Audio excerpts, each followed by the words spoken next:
Hello, how's everybody doing? All right, let's go ahead and jump on over. I'm gonna have to move my camera around. Oh, it's actually not bad. Okay, here we go. Nope, maybe something like that. Okay. Anyways, I hope that everyone is doing well out there. Hey, Zenith, my man, thank you so much for that follow and the subscription. Thank you so much. I really appreciate it. And then to everybody over on YouTube who's subscribed over the last few days, thank you so much. We're up to 81 on YouTube, which is amazing. We've got 10 subscribers here on Twitch. It's absolutely unbelievable. But let's go ahead and jump on in. If you are watching from home, just to go ahead and throw it out there, the next stream will probably be, today is Saturday, the next stream will probably be on Monday night. So tune in 8 o'clock Central Monday night for our next stream if you would like to join us. As for my favorite successor state and why it's House Davion. So I was thinking about this earlier today because I used to paint a lot of minis and I finally decided to pick it up again. But so I picked up a bunch of minis that I want to paint. And I was thinking like, how do I want to paint them? What do I want to do? I don't know. I need to look into it. I am shamefully ignorant on a lot of the lore for Battletech. Shamefully ignorant. Anywho's, well, welcome back, everybody. So we are currently in the middle of this pirate campaign. If you have been completely out of the loop, 50.11 released since we did our last stream. And if you're not aware of some of the changes that have been made with 50.11, I'll go through them really quick for you. Okay, we'll go through some of those big changes and kind of see what all we got. So there are some big bug fixes that were changed along the way. So acquisition skill set to any tech will no longer completely break MegaMek, which is pretty cool. The faction standings, there used to be a couple of bugs in there where essentially if you had a long contract and you failed it, then you would just completely destroy your entire reputation. So field control, sometimes the end of the scenario didn't populate because Java would think that you had an escape button press. And so it wouldn't populate that field control button. And so they fixed it, if you haven't noticed, with that. Now it says, I hold the field, and like I don't hold the field, or the enemy holds the field. And then some educational fixes were also made. There are also a couple of new features. Also, excuse the cough. I am currently living in a plague house, and they are trying to kill me. So anyways, there is a new feature for auto techs. So if you go to the MekHQ client options, boop, and then from there, oh my goodness, why do you hate me? No, there we go. Okay, great. Oh, yeah. Nah, it's all good. I actually don't mind when people share their opinions. And, I think the better question is, why House Davion? Anyways, so for the auto tech feature, you go to New Day options, and there is this happy little option, automatically assign text to unmaintained units. What this does is if you have any unmaintained units, it will assign those units to the highest skilled tech of that area, and will assign up to 2 units per tech, which is pretty great. With the new distribution of work for techs, having 2 units that you're maintaining is not even a little bit of a problem. A lot of my techs will routinely have 3, 4, or 5 units, and they don't have too much of a problem keeping up with that. Otherwise, you can also put in a second in command just in case you, if you're like me and you've had a person who was the captain of your company suddenly decide to have a critical failure of their cockpit, then it will automatically promote the second in command to commander. Yeah. Scenario map size has changed, so they've been scaled a little bit differently. Most of the time, you're going to have, a 2x2 map sheet.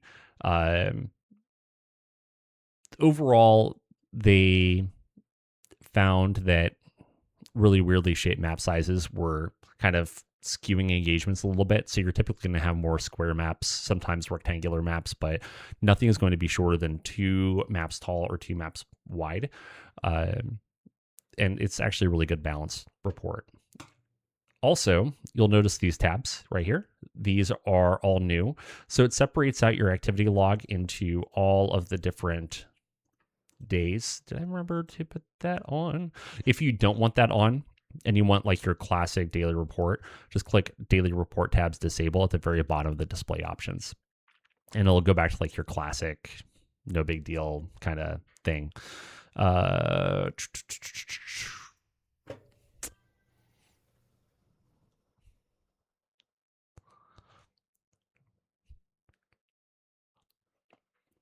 Oh, yeah. Yeah. So per one of the older versions of campaign operations, it did require you, or you were essentially required to have 1 tech per unit. And yeah,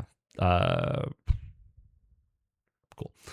You were required to have 1 tech per unit, and then campaign ops actually updated to say, maybe you don't need 1 tech per unit, maybe it's 2 or more than that. And it's actually very unclear in the rules as to whether it does or doesn't really matter. But then for other stuff, if you haven't noticed already, there is also a report a bug feature up here. I did make a video on how to report bugs in case you were interested. You will need a GitHub account. And yeah, pretty much.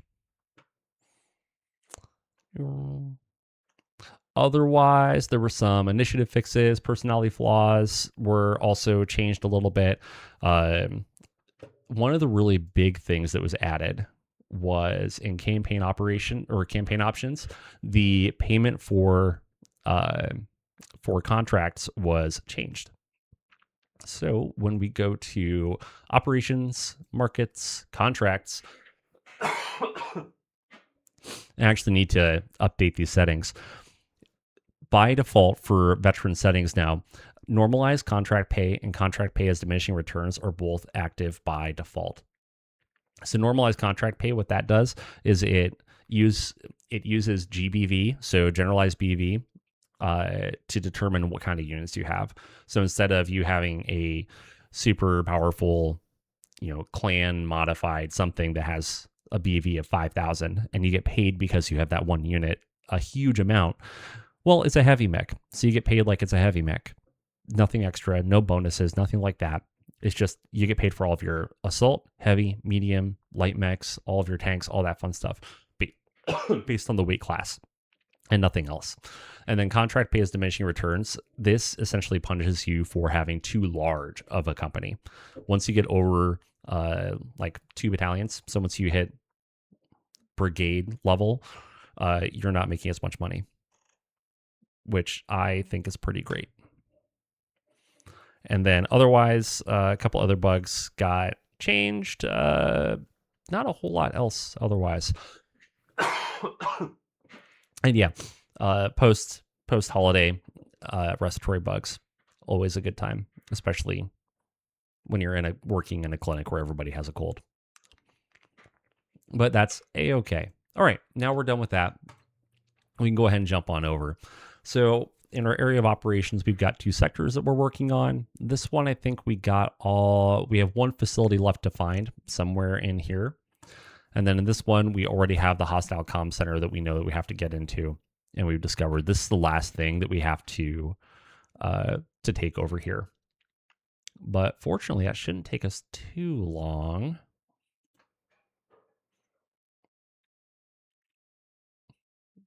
And let's just take a look-see over here. I can't quite remember. Okay. Cool.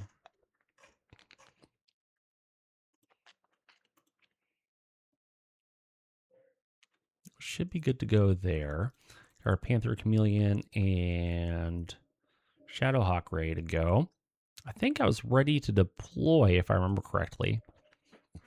And one thing I do want to do really quick. Number one, I made my own custom rank system that I actually want to change to.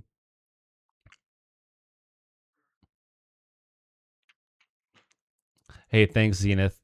I appreciate it. You take care. And thank you so much for joining again. Thank you for the follow and the subscribe. I can't tell you how much it means to me. Rank system.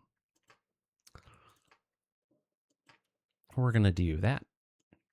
And then we do this. Because this way I can...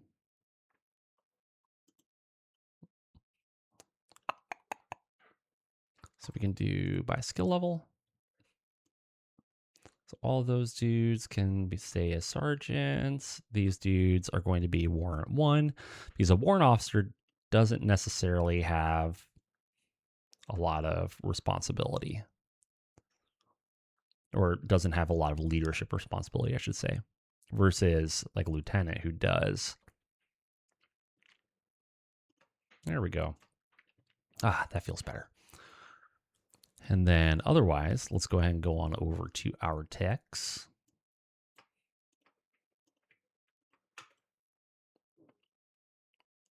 Just some housekeeping stuff. Don't worry. We'll be done soon. Okay. And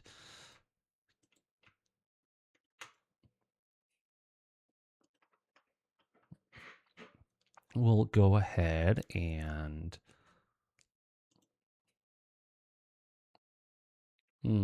that was a very silly thing for me to do. Oh, well.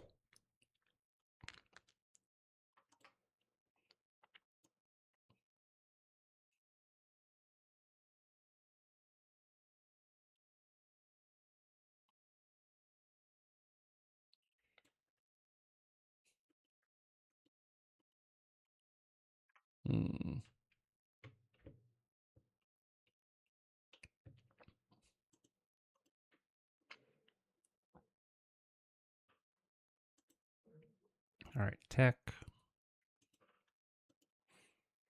So we'll assign each one of these dudes to a tech or to a to 2 units initially.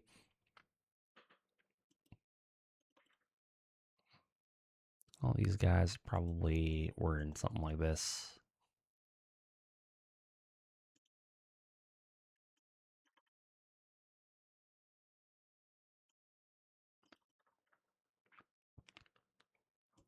Also, in case I didn't say it, because I don't think I did, Happy New Year's, everybody. I hope that everybody had a great New Year's celebration that was nice, safe, and enjoyable.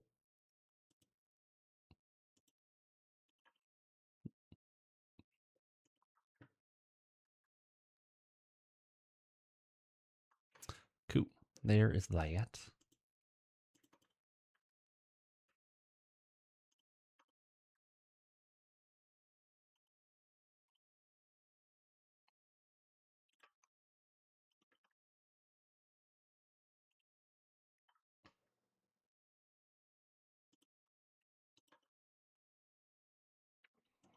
If you're wondering, man, why am I doing it like this? This is the slowest way possible. It's because I want to actually make sure that every tech gets assigned to.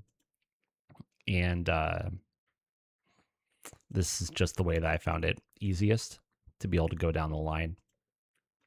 A little tedious, but I actually don't mind the tedious stuff most of the time.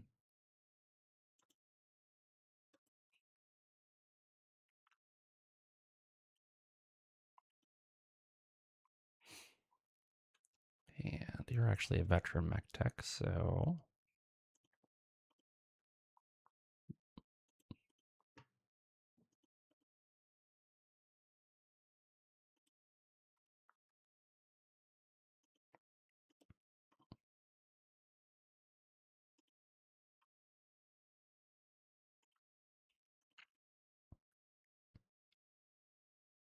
The other nice thing is that actually doing it like this kind of forces a lot of your more inexperienced people to do more repairs, which after every 25 successful repairs, they get 1 experience point. So overall, they end up getting experience just a tiny bit faster. Not, a lot, but it's there. It's enough.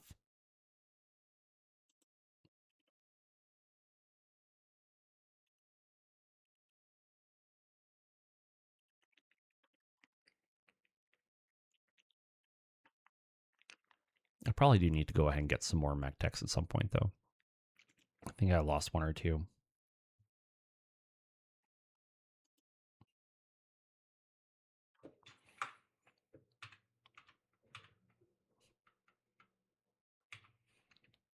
Yeah, these dudes were all green MekTechs. That's why I assigned them over.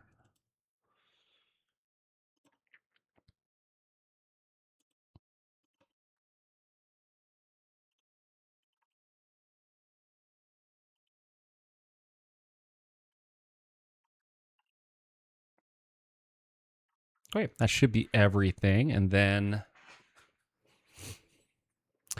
I could probably just go ahead and advance a day. Boop. And it should auto-assign everything like it did. Probably should have just done that to begin with. Anyways, all my pilots should be good to go. All of my units should be good to go. So I think it is time for us to take out a hostile comm center. What do you think?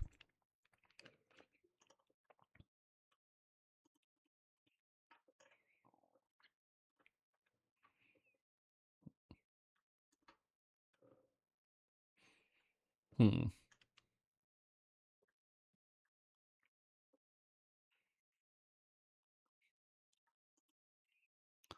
And then otherwise, yeah, so all those dudes are the front line. Coup. Coup, coup, coup, coup. Let's go ahead and we'll deploy Bravo. I think they need some love. All right, let's see what kind of madness there is. So, crisis, prevent evacuation. All right, hidden enemy control facility has been identified for destruction. This installation is too valuable to remain in enemy hands, and its defenders must be eliminated to ensure it is no longer operational. Your mission is to destroy at least 75%. Somebody remind me of that later. 75% of the defending forces. This is not an occupation. This is an eradication. The priority is destruction, not capture.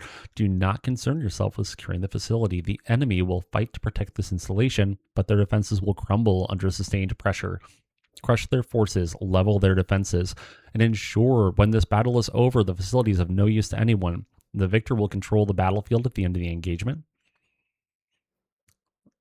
If the facility remains salvageable after the assault, we will destroy it. If the enemy will be left but nothing but ruins. Execute with overwhelming force and leave no doubt who owns the battlefield. The facility will be destroyed if 75% of the turrets are destroyed. Cool. Great. So gotta destroy the Op 4. Nothing else really matters. And we have friends. And they have a Stalker, an Orion, and a Catapult. And we get a total of 50% salvage. Okay. And they have terrible pilots. I think we'll be okay. We're going to be fine. This is happening in 3 days. So there's that. We did some maintenance and we found some stuff. Cool. We found more stuff. We did more maintenance. And we repaired some stuff. Can we repair anything else? No, we're waiting on jump jets. We're waiting on hand actuator. And I forgot that we're out of dead fire ammo. Man, I feel like I need more than 150. I feel like I need a lot more than 150. Oh, well, I do have a lot more that have been ordered. So there's that. A little more maintenance. And some more maintenance. Fortunately, since I reassigned my text, now the maintenance is going a little better. Isn't that great? However, let's go ahead and jump on in.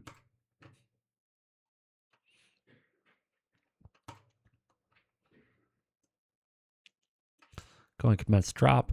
Recovery. We get 6 picks out of this, which we won't need that many. We got all those things. Good. Okay. So I want your guys' opinion. So, I've got 10 phenomenal, wonderful people out there who are saying thank you for streaming with their money, and I appreciate that so much. I want to reward them somehow. So, what do you guys think would be something good or nice or something like that? Do you think maybe each person gets to select one person in the unit that they get to kind of claim, and if it's a mech warrior or something like that, and they're around for when we have some experience and stuff, maybe they get to pick what kind of SPA they want or anything like that, what the hopes and dreams are of that particular pilot. And I'm working on some other stuff too, but I don't know. Let me know what your thoughts are. I'm interested. I didn't even look at the planetary conditions. Daylight, clear, we're fine. Okay, that'll be fine. And let's go.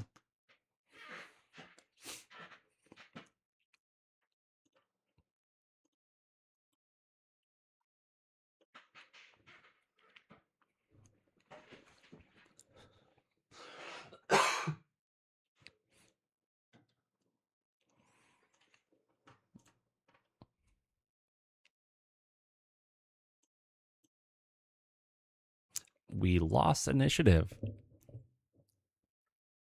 Sad day.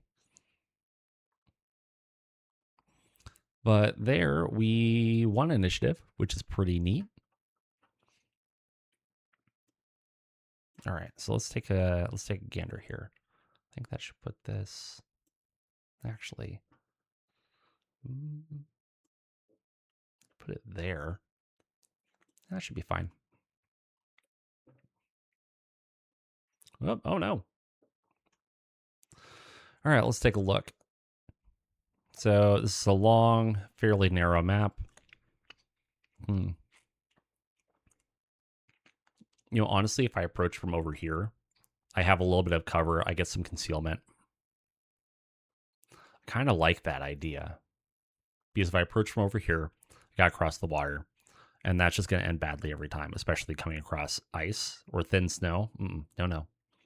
Coming from the north just seems silly. You're going through an open field. Coming from the south is extra silly. I think this is the choice right here.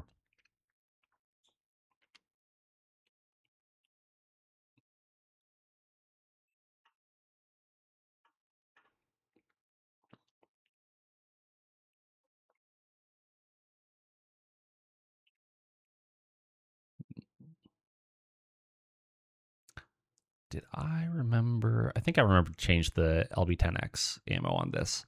I really hope I did. Otherwise, I'm going to be very, very sad. All right. Well, they are bringing all of their toys over here as well.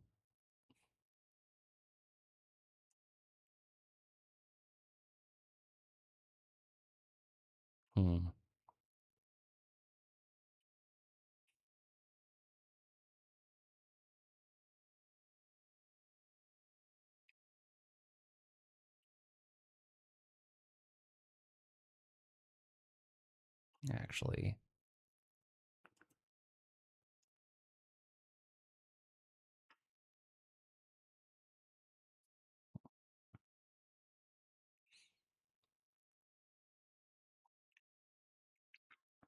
we'll do it like that.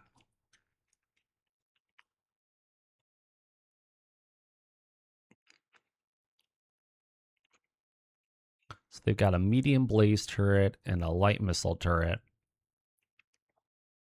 The medium blaze kind of sucks, but we should be able to survive it. What's the CF?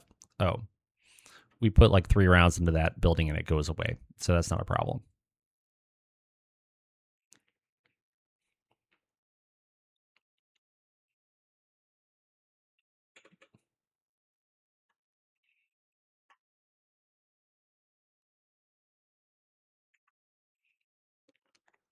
Let's do that.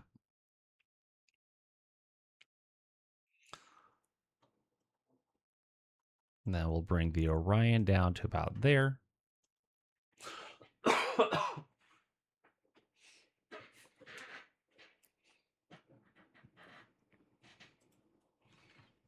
We'll go there and give the illusion of cover.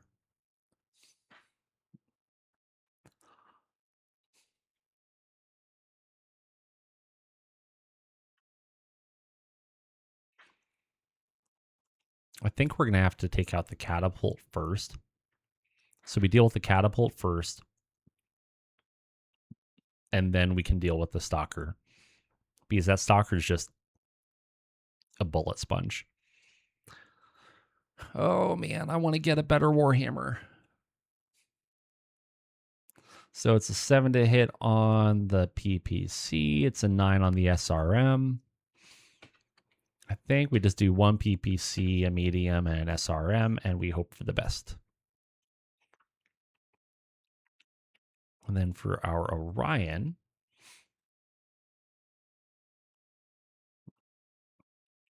we need to get him close so he can punch him in the face with a bunch of medium pulses.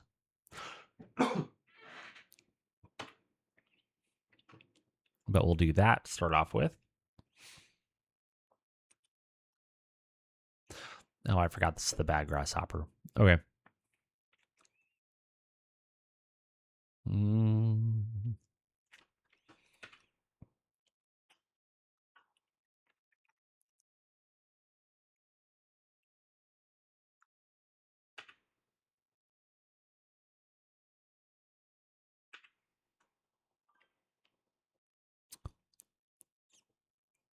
Hey, what's up, youngster? So I'm sure you've heard me say it before, but before I started streaming, Succession Wars was like all I played. So having medium pulse lasers or you know, longbows or any of that stuff, just it's weird, man. It is weird. I hope your New Year's went well. All right, so Warhammer at the catapult hits with a PPC to the left leg, missed with everything else. The medium blaze puts binary laser into the left arm of the Warhammer, down to 8 armor. The enemy Orion firing at our Orion missed. The cataphract missed. Grasshopper missed. Oof. Everybody, it's sad. The light missile turret puts three LRMs into the Warhammer's right torso, and then the catapult puts a medium laser into the right torso of the Warhammer, another medium laser into the left arm of the Warhammer, and the stalker firing at the Warhammer hits with 12 LRMs, 5 to the right leg, 5 to the right arm, and 2 to the center torso. The Orion hits with 5 Deadfire LRMs and blows up the ammo in the blaze turret. Very well. Very well. So there goes the blaze turret. No longer concerned about very much.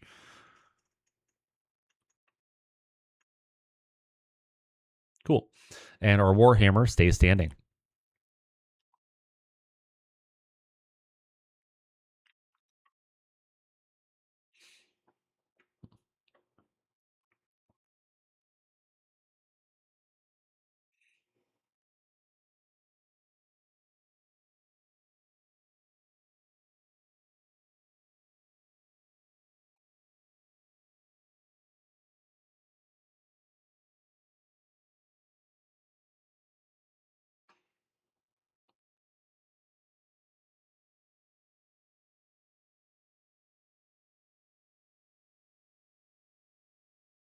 Let's see.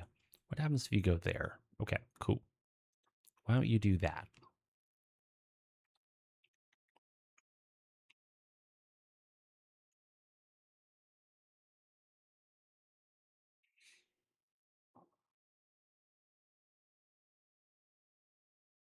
Hmm.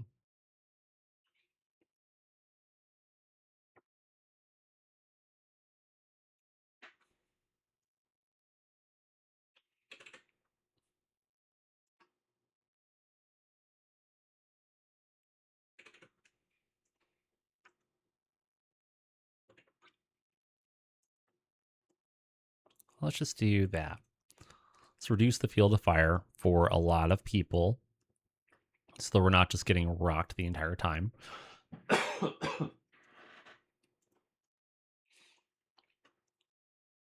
Still at medium range for the PPCs and long range for the SRM.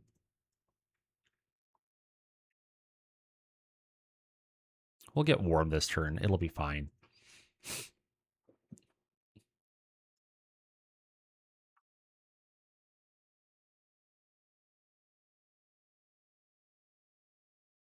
And then longbow.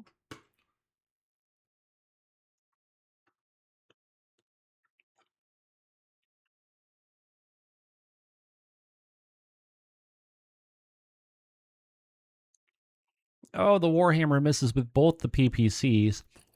The Cataphract hits with the longbow into the center torso. Orion misses our Warhammer. The catapult misses. The light missile turret misses. The horror.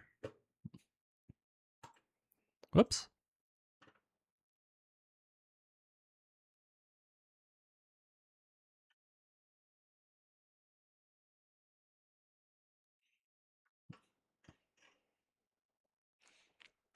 And we lost the initiative.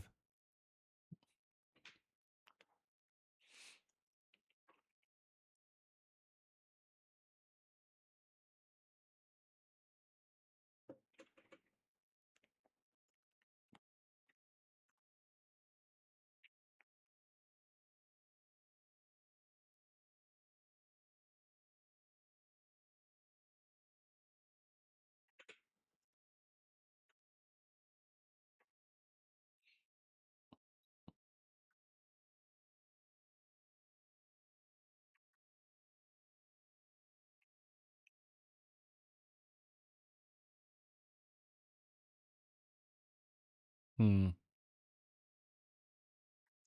I back you up and open you up?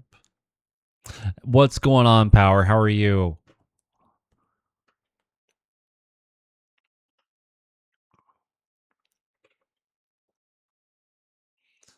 I mean, the only nice thing is that these dudes shouldn't be able to aim it like anything, but my New Year's was fine. I was working, so didn't really get in too much trouble. And there wasn't even anything exciting going on at work, so don't really have a whole lot to talk about there. Whoa, Mr. Catapult, completely uncalled for.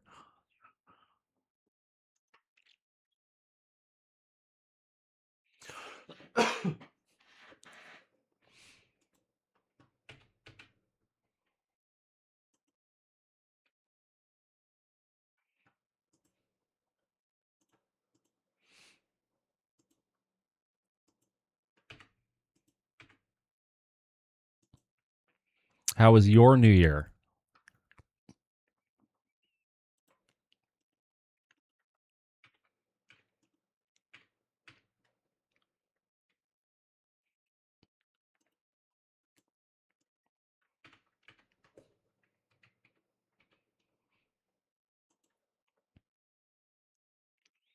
Okay, there we go. So the Warhammer hit with both PPCs into the catapult, hitting the left arm and the right leg. The Orion, enemy Orion firing at our Orion, missed. The catapult firing LRMs at point blank range because that's what you do. Oh, wait, no, it jumped to fire LRMs at the Warhammer?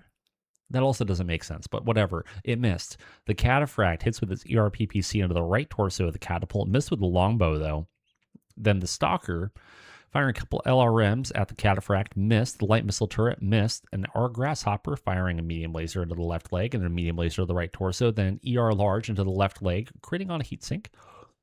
Finally, the Streak missed. And then lastly, our Orion put a medium laser into the left arm, critting on LRM, a medium laser into the left torso, and then hit with one SRM, doing 2 damage to the right torso, but missed with the AC-10. The Catapult took 60 damage, needed a 10, rolled a 7, took a tumble, and did 7 damage to his rear center torso, and doing 1 hit to the pilot. All right, good deal. Exciting times ahead. We lost the initiative, though, which is a sad day. All right, it is probably time to go ahead and start closing the distance with our cataphract.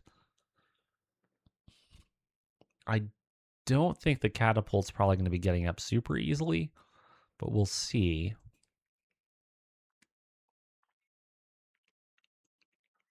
Why don't we just back the Orion up a little?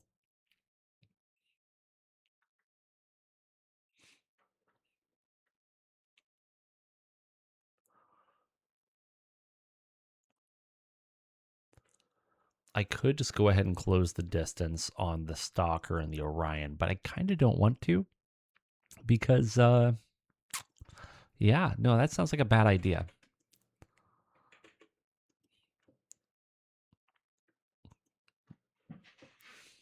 Because right now, the distance is my friend. They can't shoot, I can.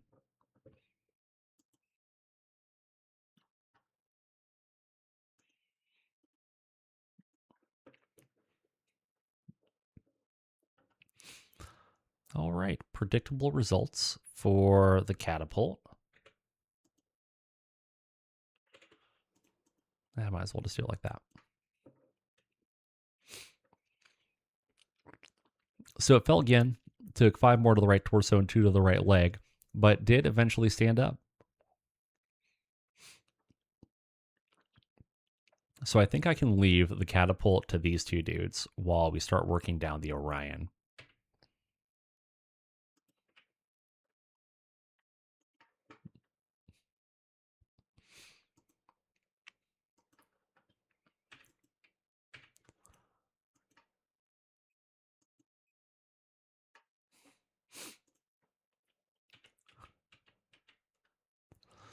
Okay, the one thing I do like about this grasshopper is that with running and shooting everything, you're heat neutral. I do like that.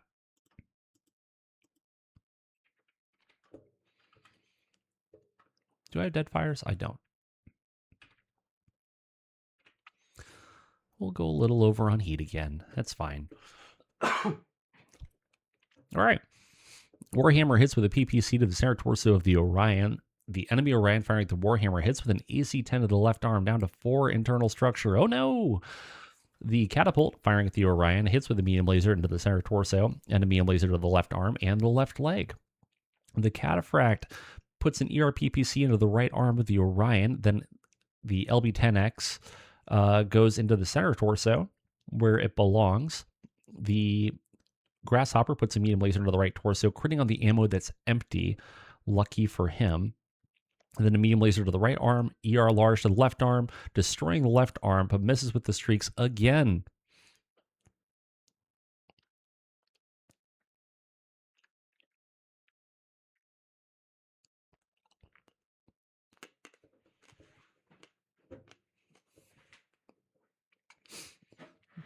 Then the Orion firing at the catapult puts a medium laser to the right leg, medium laser to the left leg. SRM hits with 2 missiles, putting 2 to the left torso and 2 to the center torso. Then the AC-10 just blows off the right torso. This thing is effectively crippled. Lastly, the light missile turret does hit with an LRM-5, hitting with 4 missiles, doing 4 damage to the left torso of the Orion. The Orion took 20 damage, stays standing. The catapult took a bunch of damage and falls down again, doing 5 to the left torso and 2 to the left leg. The pilot takes another hit. So yeah, Zenith, the way that you can do it is you could almost have each of your individual players have their companies or their units on their own, essentially MegaMek, their own MegaMek like client, and then you create the scenarios for them, and then they both log in via MegaMek, and you do the scenario. No, you did not miss a drop-in building turret. These are kind of the old drop-in turrets. Drop-in turrets, they've set the groundwork in 50.11 but they're probably coming, I think, in 50.12. I think it was 50.12 is what they're shooting for. I think that's what I read from Hammer today or yesterday. All right, let's kick the catapult a couple times. So we kicked a gyro, and then we kicked the Deadfire ammo that's also empty, but it's still holding together. I was really hoping we'd just bash his head in. Hopefully the dude just ejects and we don't have to worry about it. We lost initiative yet again.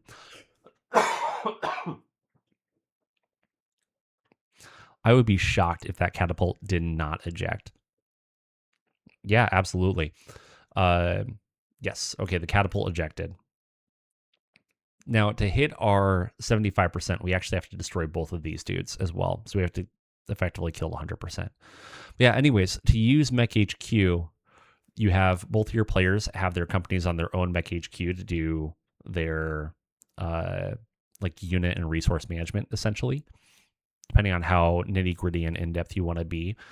Then, if you wanted to have a campaign or something like that you were running, you could either generate the scenarios on your own and just put them into MegaMek and then have the players log into MegaMek to play out the scenarios, or you can also be running a campaign on your own individual MekHQ, and then the players will log into the instance of MegaMek when you go in from MekHQ, if that makes sense. It's very versatile, and there are a lot of ways that you can skin that cat. Okay, so I need to protect my left arm.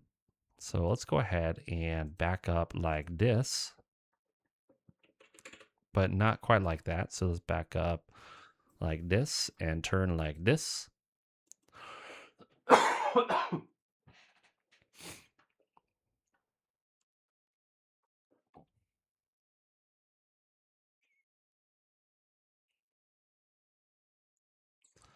All right, let's do this. I forgot the cataphract as a mask.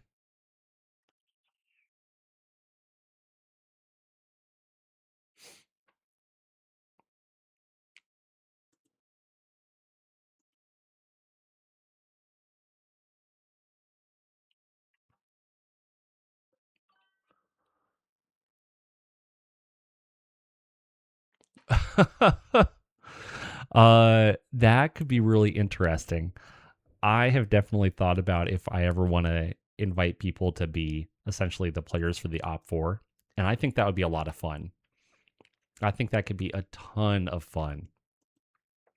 I think there could be challenges posed with it, especially because, everybody has to be on the same version of Java. And I know most people are running Java 17, and I actually run Java 21 on my desktop just so I can test with it. Yeah, I spend a lot of time trying to break this game, actually.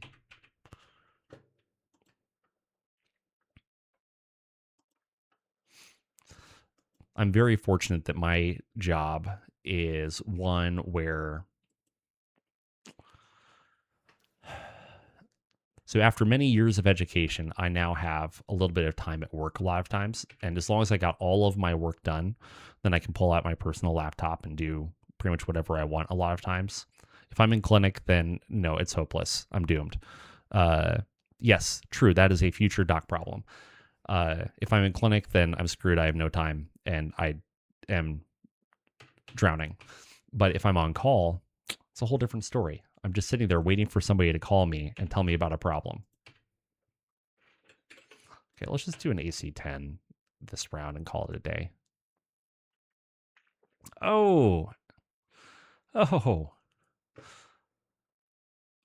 so our reinforcements arrive. I didn't even notice that. They are massacring these flatbed trucks.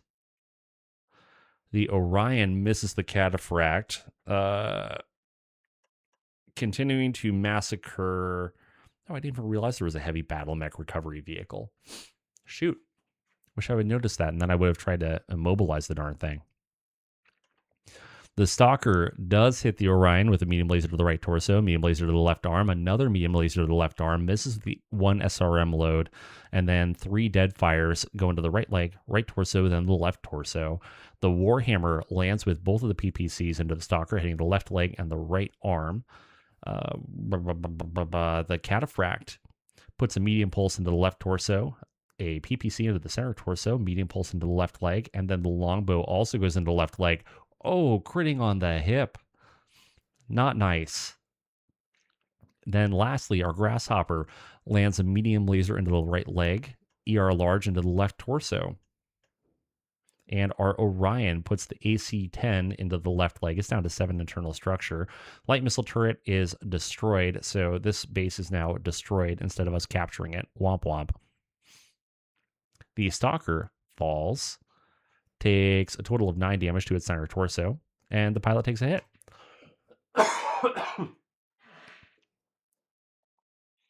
So I think we should kick him.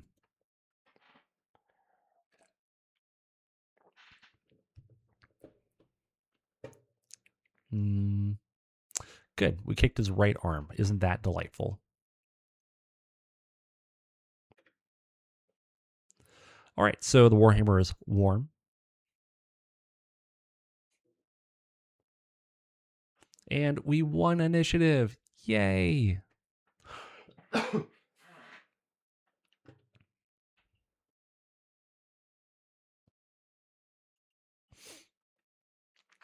We're just going to keep our Warhammer right where it is so it can, number 1, cool down. Number 2, continue protecting its left arm. It's the nice thing about the playtest rules is that you can more effectively protect the side.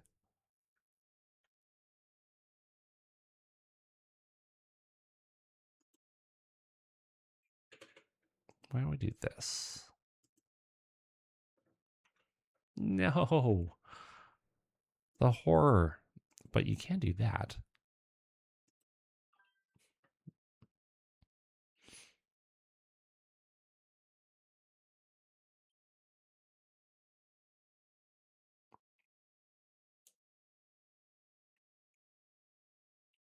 So, I mean, in a way, you can already do that, especially if your players have their own instance of MekHQ that they're running. Kind of in a similar way to if you're running like a D&D campaign or a Shadowrun campaign or anything else, you essentially just tell your players, as a reward for this mission, you get blah, and then they can just activate GM mode and add it themselves. So there is no way to have 2 separate people or 3 separate people on a single MekHQ instance. It just doesn't work. So you have to have everybody on their own MekHQ instance, and then they kind of meet in MegaMek. But you can still reward your players in that way if you want. It's just that you do it more like a standard, typical game. In that way, you can kind of think of MekHQ more as an organizer. Because the way you would do that would be, here, I'll even show you really quick. So up here, you would just hit GM mode, and then you're my player in the campaign, and you successfully raid an enemy mech base, and they've recently come across a stockpile of Star League era equipment. So for that, you get 30 Inner Sphere double heat sinks. Then that player would just go to Marketplace, purchase parts, and they can just type in double heat sinks. Double heat sinks, wherever it may roam. There we go. So it should be this one. Yes. And then you essentially just, you can buy in bulk and then reimburse the price. It's silly, but it's a way you can do it. Well, actually, hold on. If you did GM mode, then it should just say GM add. Whoops.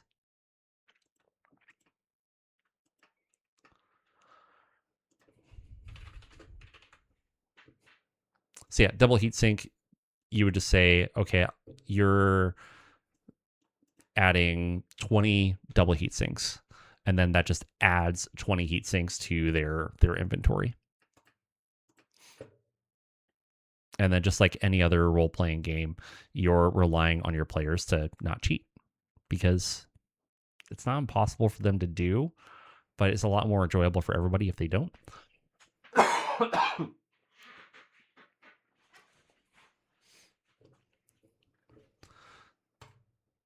All right, so let's put a couple more PPCs that way. We can go 7 over on the heats.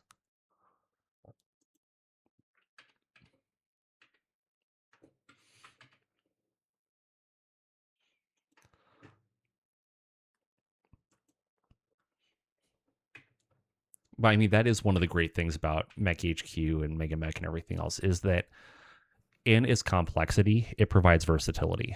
It's the same problem that a lot of game systems have. In order to be versatile, you have to be complex a lot of times, which sucks, but it is the way it is. I mean, you look at GURPS. GURPS is one of the most adaptable gaming systems that you can utilize, and it can be played literally in any way that you want. The downside is that it is incredibly complex, and you want to do like one thing, and then it takes you an hour and a half to do.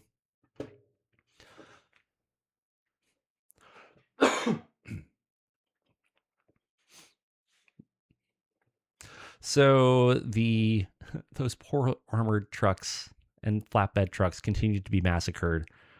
It's not even a fair fight. The Warhammer puts a PPC into the right arm of the Stalker, missed with the other one, though. The enemy Orion hits an AC-10 into our Grasshopper's right torso, misses with everything else. Battletech recovery vehicle takes a hit. And keep an eye on that. I hope it just gets immobilized, and then they leave it alone. I might even tell them to leave it alone if it happens.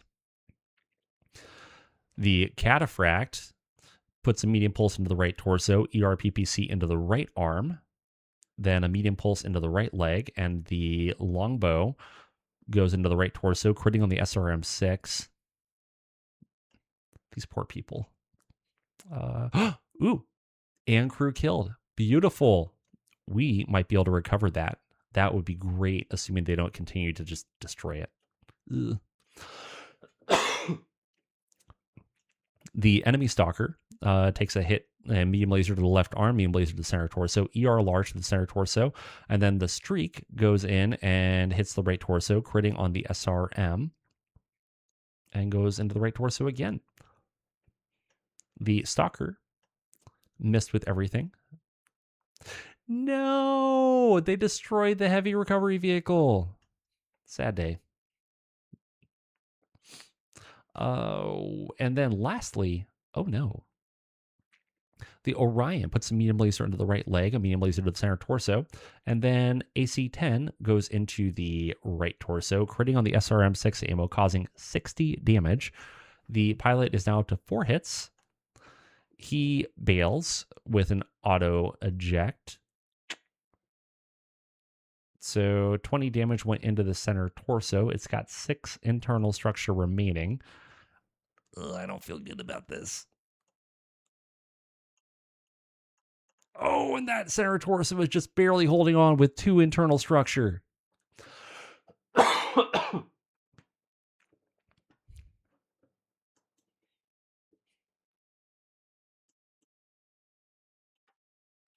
So now all that's left is that poor little Orion.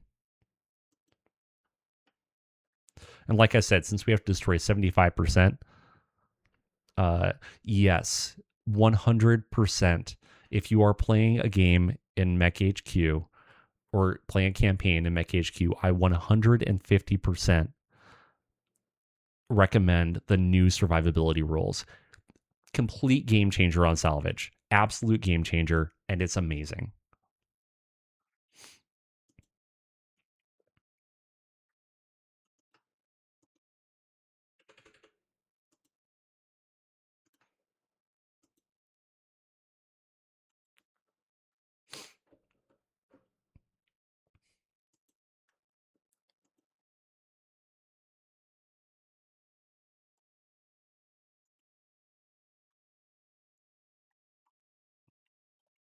the number of, so I run playtest 1 and playtest 2. That's all I run. I don't use playtest 3, which I'm trying to remember what it is right now even. Gear. I don't use gear. I don't use it at all. So I don't run it because I don't use it. And so to me, it just doesn't matter all that much.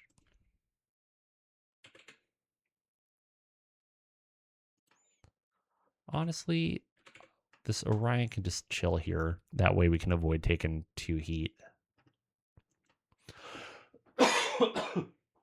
But I love, honestly, after playing with this new survivability rules, I pretty much love everything about the changes because, like I was talking about, it means that when I have a damaged side of a mech, I can actually turn and protect it. So, like this guy, his left arm is jacked. We're down to like 6 internal structure on his left arm, and so for the majority of the game so far, he's been playing straight or facing straight north. So I can torso twist and shoot, but all of the hits are hitting on his right hit table, which means that you essentially can't hit the left, which is great. And it brings a lot of joy. Okay, so we can only shoot 1 PPC this turn because we are warm. Fortunately, we have a lot of other people who can do things and most likely hurt this poor little Orion.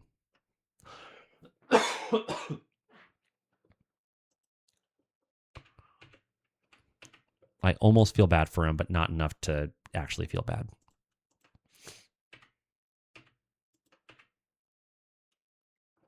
Yeah, we'll do the SRM, see if we can't get more hits, maybe get some crits. Hits and crits. So the enemy Orion shoots at the Cataphract, hits the right torso with his AC-10. Warhammer misses. The flatbed trucks just continue just being demolished. I feel so bad for them. Well, that is a horrible place to be. Why would you go there? That would make me very sad to be in that position. The Cataphract puts a medium pulse into the center torso, an ER PPC into the left arm, doing a through armor crit with no effect. Medium pulse into the right torso, and the longbow goes into the right arm. The Grasshopper puts a medium laser into the left torso, another medium laser to the left torso, misses with the ER large and the streak. The Orion on Orion hits with a medium laser to the center torso, medium laser to the left torso, and 2 of the 4 SRMs hit going into the left arm for both. The Orion took 40 damage but stays standing. So 1 kick, 2 kicks. So the enemy Orion missed its kick, then got kicked by the Orion and kicked by the kicked by the Cataphract and the Grasshopper. So it had to make 3 rolls.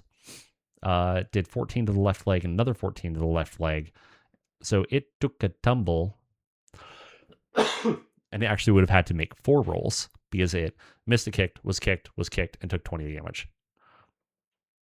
Fell on its back, doing 5 to the right rear and 3 to the center rear, but the pilot avoids taking damage. Good for him.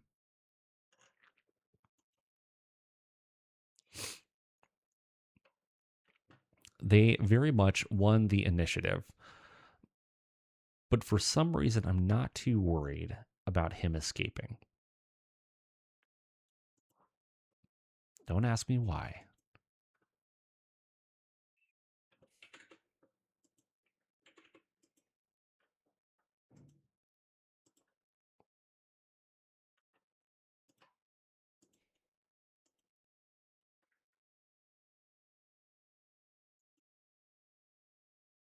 We'll just keep everybody right where they are. We'll see what happens. And he just stood and turned.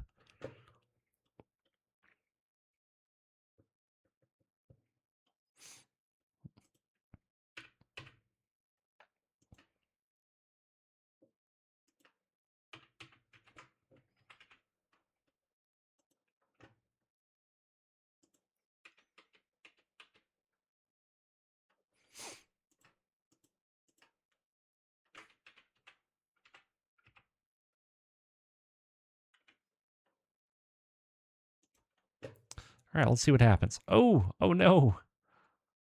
Oh, wow, that was fast.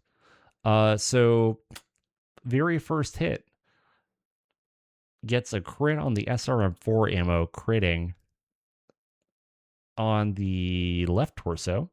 So it blows up the left torso, forces an ejection, and transfers 7 to the center torso's internal structure. I think this guy is going to get cored pretty quick. Yep. Yeah, so the Orion is toast. We'll still salvage. We'll still get salvage out of it, I'm pretty sure, but we can't repair it. And slash victory. Because there's nobody left. Actually, okay. Yeah, slash victory.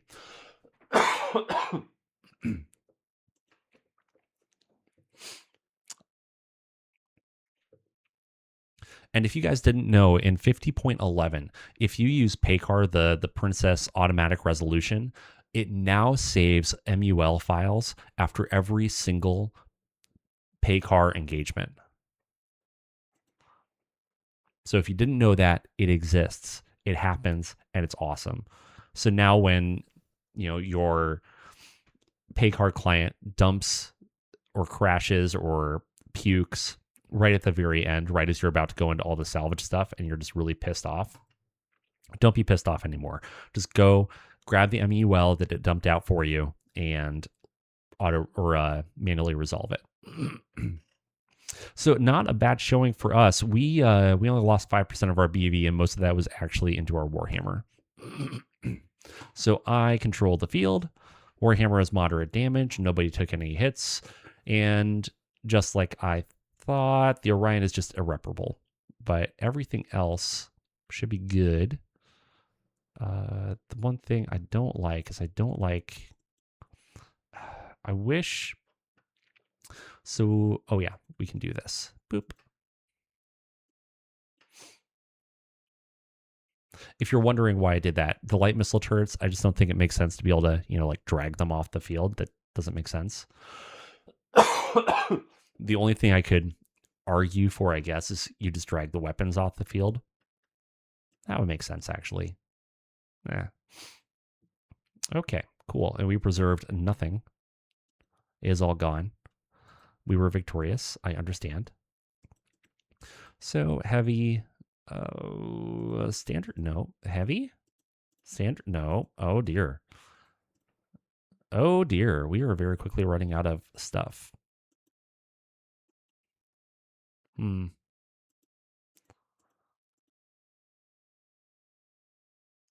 Yeah, we'll just do that. See, and if I could have recovered the heavy battle mech recovery vehicle, then I would have had another heavy mech battle recovery vehicle in order to do all these things with. So I really want the Stalker. I know I want that. The catapult, I'm really 6 of one, half a dozen of another, whether I actually want it. Catapults aren't bad. I don't mind them. I think I might go ahead and just grab it just for funsies so I have an extra mech lying around. Yep, confirm. All right, friends, I'm going to take a short, like 2-3 minute break to go grab a cough drop and some more water and maybe some more tea. And I'll be back in about probably 3 minutes. So hang tight, don't run away, and we will be back in just a few minutes.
Okie doke. Thank you for your patience. I appreciate it. I now have tea. I now have cough drops. And there we are. Okay. And with that, so yeah, again, if you guys have any thoughts about like what to do for subscribers, just let me know because I am all ears. I don't expect for this to be one of those massive channels out there. This is going to be one of those nice, happy little channels. Eventually, there will be more than just MekHQ, maybe, possibly, but not really too worried about it. Anyways, so we just did the things, and now we can do the things.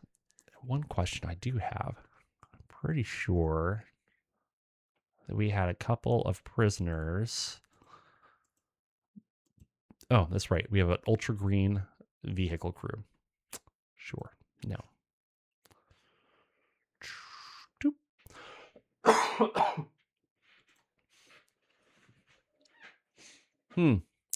We have too many prisoners, apparently. Did I ever fill up the other infantry unit? What am I looking for? That is a big, hard negative. How many infantry do I have just lying around?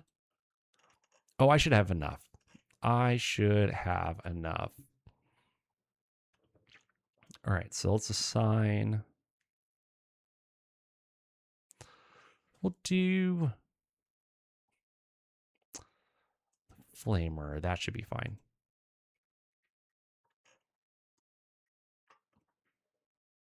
I think I have enough. I might not have enough. Oh, I had just enough.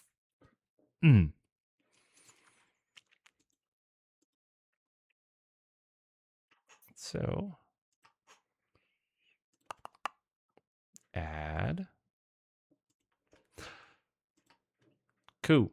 And then when we go forward today, that should update. And then our mash capacity is a little high. But we have not seen any more mash trucks come up for availability of being available. Unless I just completely missed it. But I don't think I did. Anyways. All right, so this tract is just about done. We have one more thing that we have to do on this tract, and then that's it. That's all we have to do there. We do have to get one more victory point somewhere along the way, but that shouldn't be too hard, I hope.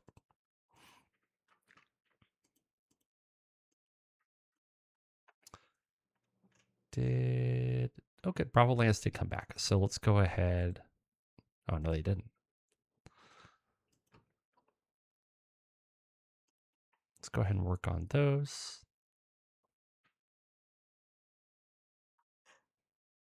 Okay, great. And let's do some mass repair and salvage.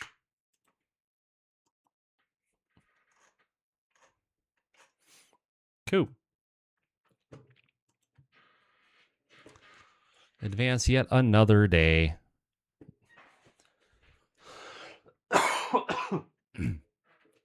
Shoot. Cool.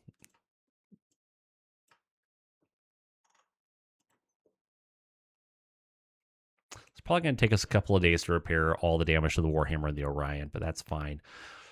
Of course, I'm out of Deadfire. I'm always out of Deadfire. Okay. I think it's time that we change what our requirements on Deadfire ammo are. Because I think I finally changed my armor. Yes, having 5,000 or 3,000 extra armor should be a copious amount. But LRM, Deadfire.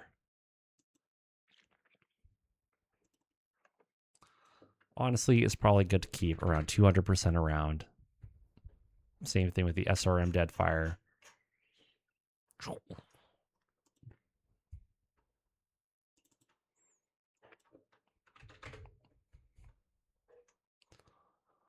Oh man, I have tandem charge ammo. I feel dirty using that. It's so dirty. All right, we did some maintenance. Look, we have green things. We have things that are green. What is my carrying capacity now for my convoy? Also, I really need to put icons here. Log section. Oh, that's gross. Okay. What is there that I can buy? Ooh, we have a prime mover. Heck yeah, I'll take a prime mover. I can afford that.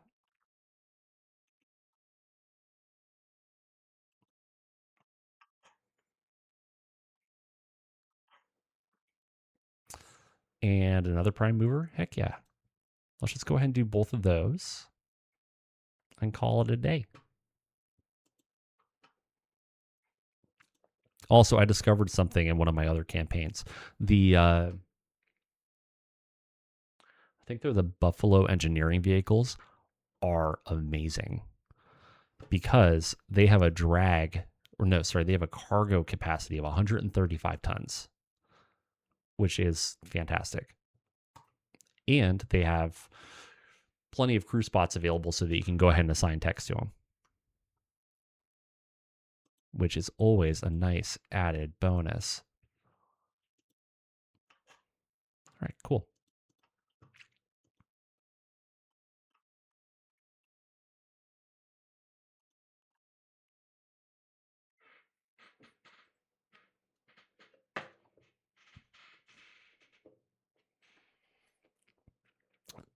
So anybody here for the beginning of the stream knows that I went out and bought some Battletech minis to start painting again. And one of the funny, you overhear conversations sometimes, and you're just like, but why you do this? And it takes everything within your being not to jump in and be like, that guy, like, actually, and jump right in. But it was like two dudes saying they're looking at Battletech minis, taking up the entire little aisle so that nobody else could be there. Essentially talking about, getting MechWarrior 5 and MechWarrior Online and stuff like that. But then how funny it would be for them to show up at like a game or something, and everybody's using these all powerful mechs, and you show up with vehicles and just they don't know what to do. And I really wanted to interject and be like, no, people know what to do. They know how to deal with vehicles, and the artillery you're holding in your hand is not as good as you think it is. And the reason it doesn't say the range on there on the box is because you're expected to read the rules. But that's okay. A+ for effort. Actually, C for effort.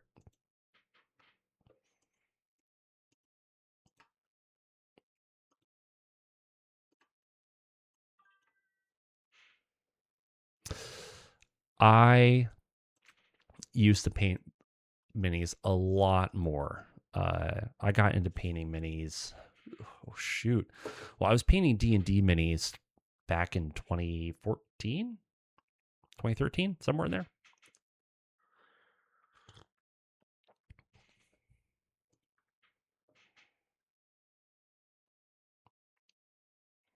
Oh yeah, absolutely. Do you have an FDM or a resin printer?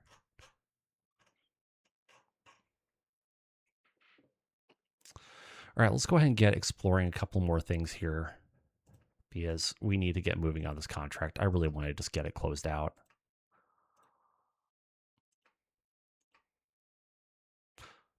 Oh, oops. That's a very good breeze or a good thing that they didn't. Okay, cool. Oh. All right, cool. So this is the essential one. An allied convoy carrying critical supplies is moving through hostile territory, and enemy forces are preparing to intercept. Your mission is to ensure that the convoy reaches its destination. At least 50% of the convoy must reach the far edge of the engagement area intact.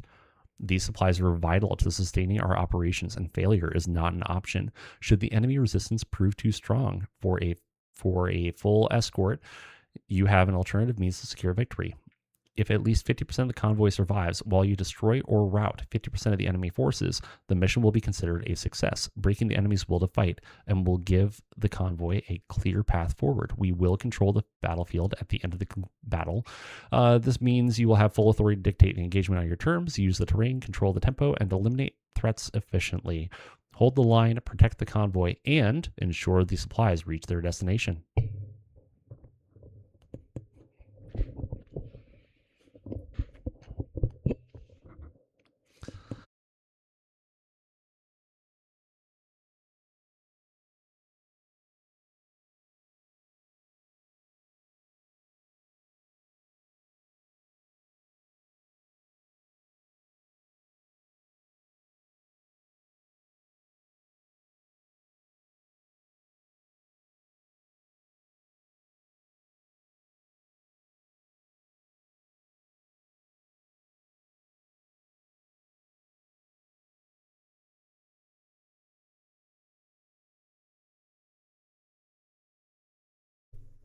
Wasn't just you. I muted the microphone and then forgot to unmute it. Oops. Anyways, FDM printers are great, but they just don't have the resolution that resin printers do. And so, I have both, and I love them both for very different reasons. My FDM printer is old. It's when did I get that? It's almost 10 years old, or it might be more than 10 years old actually. Oh, let's put our Alpha Lance in. And that is exactly what I used mine for, or use mine for. I originally got my printer when I was doing a lot of when I was very into amateur radio and was trying to build enclosures and things like that for different things. And then I moved on.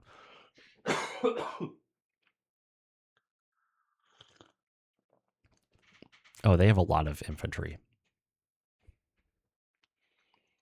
Yeah, you need to make sure that you can vent it, but arguably the danger associated with the particles or the particulates between resin and FDM, they're both bad. And so you need to actually make sure you have good ventilation for either one. But people just don't think about it as much with FDM printers, especially depending on what you're printing with. Like if you're printing ASA or ABS or anything like that, then you need to be very conscientious of it. PLA, while it's fairly safe, not the safest in the world. PETG isn't horrendous. Okay, so this is happening today. Let's go ahead and jump on in, and maybe we can save some people. We'll go ahead and bring our happy little recovery lance with all of our people. And okay.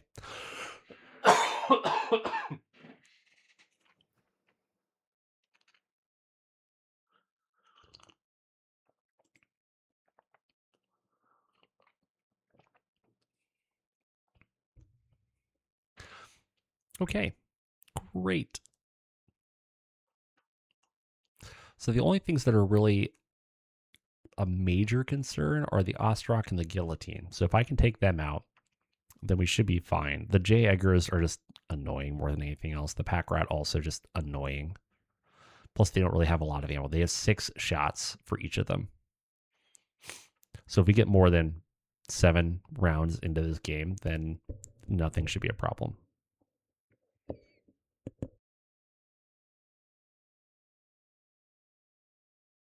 There we go. That's better.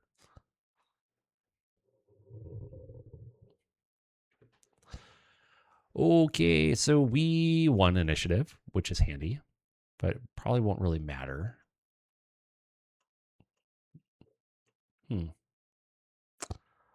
Okay. Great. Neat.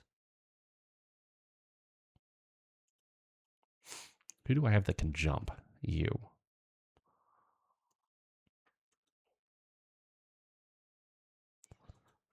My guillotine can jump.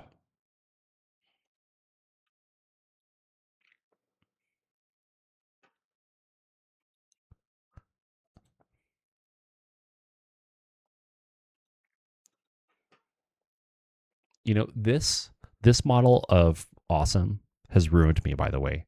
Every other model of awesome just makes me sad now. It makes me so sad. We did win the initiative, which is great.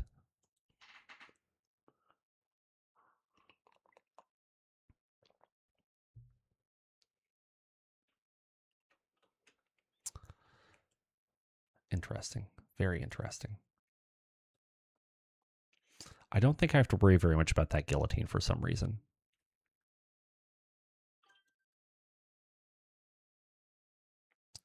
So nice about it.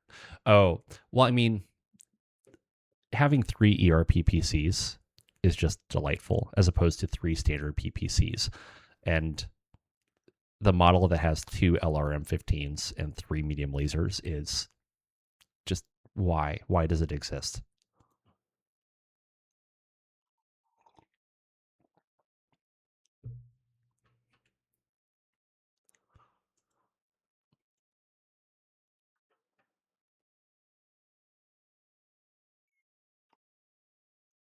But those ERP PCs just add a nice happy amount of range.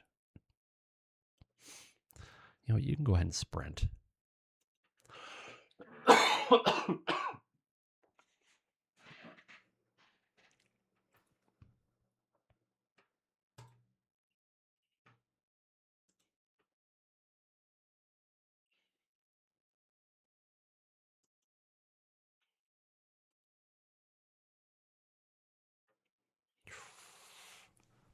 All right.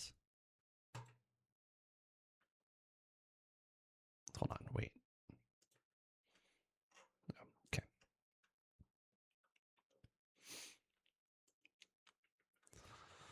Let's take a look-see here. So I think we should probably shoot at the ones that are stuck in a swamp. Oh, but shots of the Ostrak. Ugh. The smart thing would be just to end this engagement. So we have to destroy. Well, okay. How many of these things have? All of them have infantry on board, which it would be better for us to kill them while they have their infantry on board.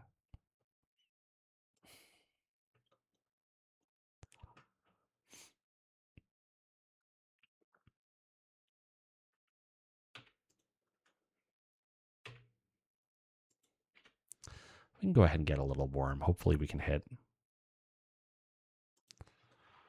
Vindicator.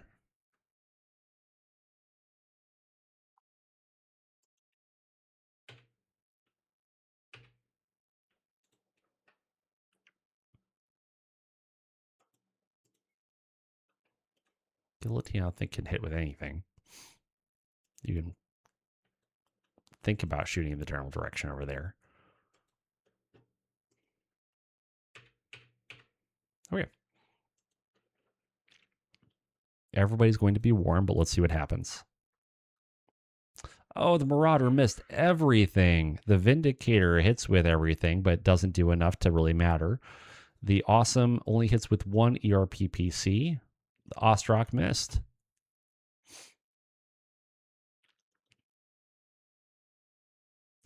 We lost initiative this time around, unfortunately.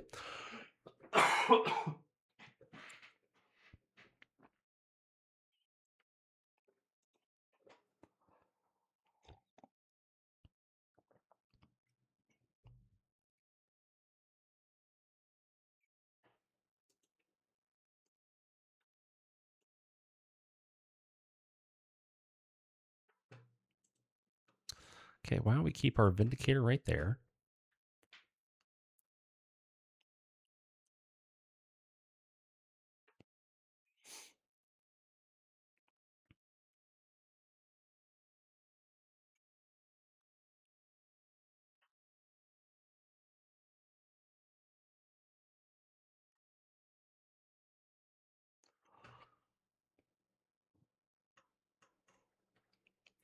All right, a couple more people got bogged down, which in my mind is great.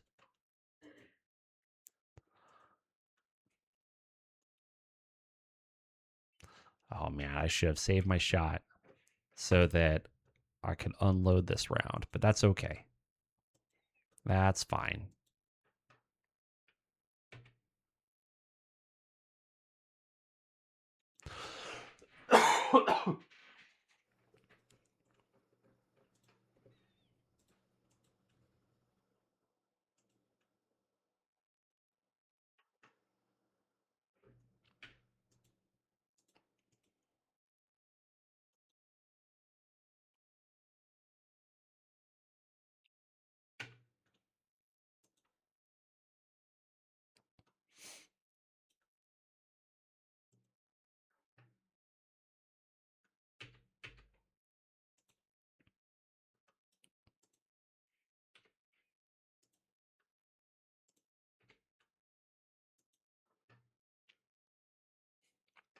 All right, so the first pack rat is destroyed.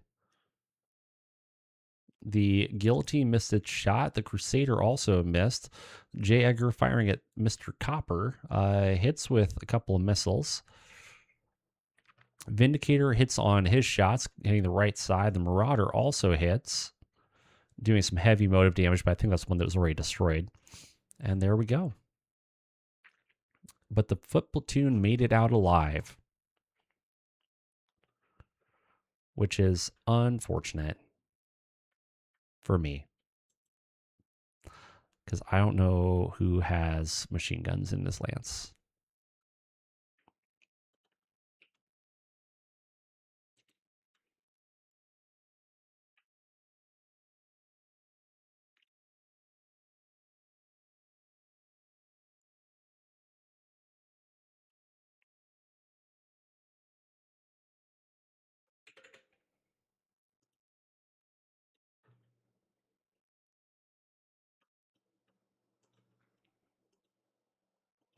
Let's get to the other side of the woods.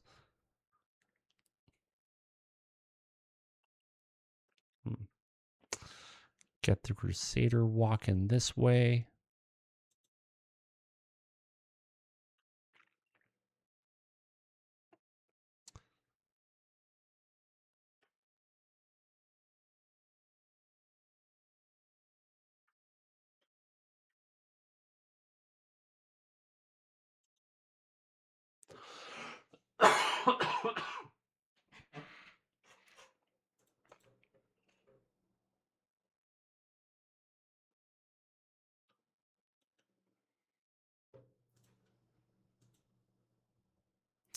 So 6 or a 4 to hit. I think that we're going to take the 4. Yeah, we can go 6 over on the heats. And then for the J. Edgar, just fire everything. Do all the things.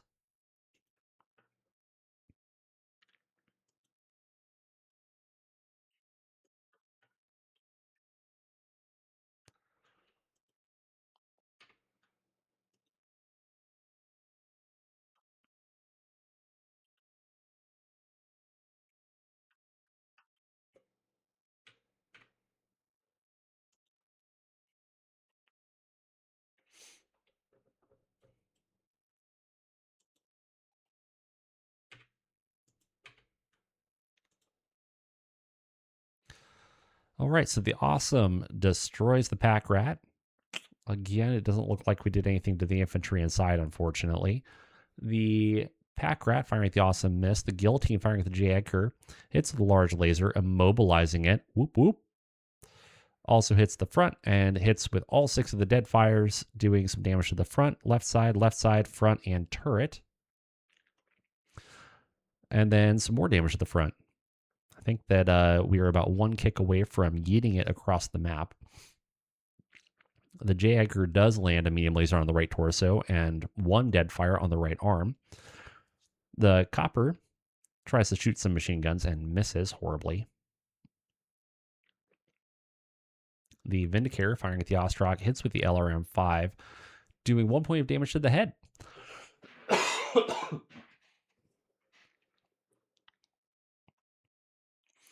And then the Ostrog firing at the Copper hits the right leg with the large laser. The Marauder firing at the Pack Rat missed.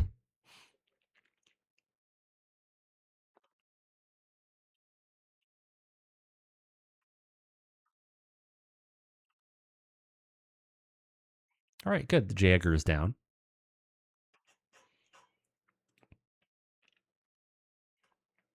So for the Op 4, we need to destroy 3 more units. We are 3 units from the victory.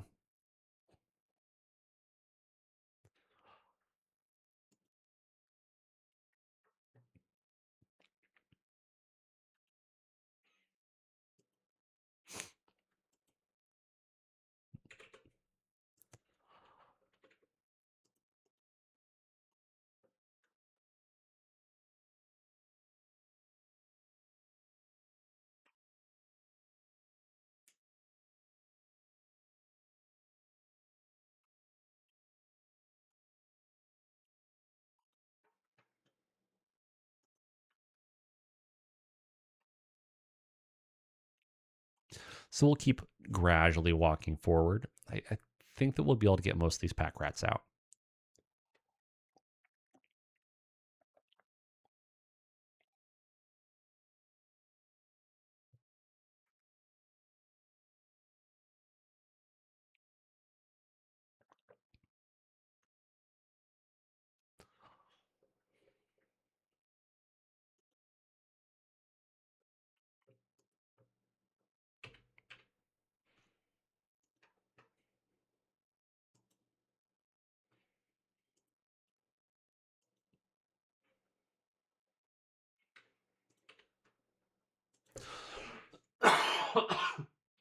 Hopefully, those LRMs can finally take care of that Pack Rat. For the Ostrog, we'll just stick to the lasers. And for the Vindicator, we will also do these things.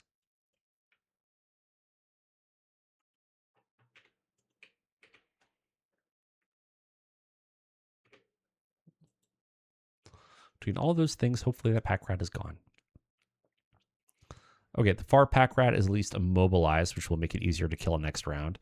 The Copper hits the Ostrog with a machine gun straight into the head, doing 1 more damage. That pilot is now at 2 hits.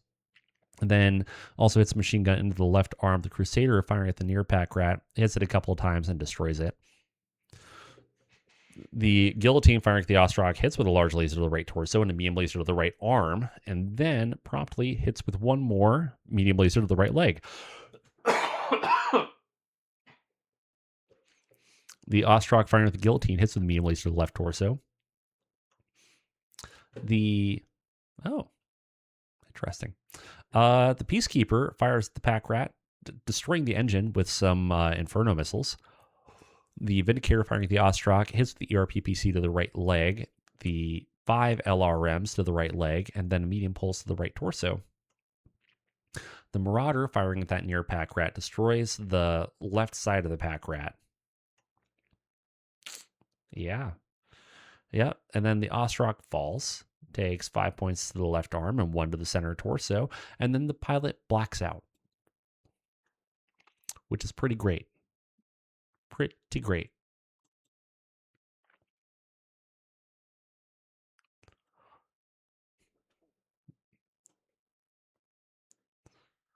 Neato. All right, and we won the initiative.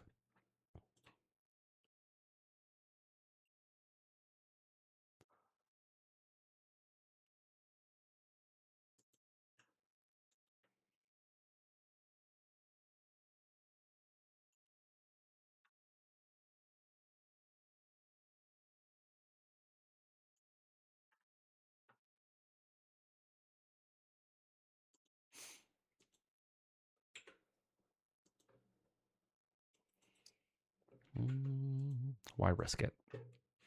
Why risk the skid? Oh, and the Guillotine came out of the water. Would you look at that?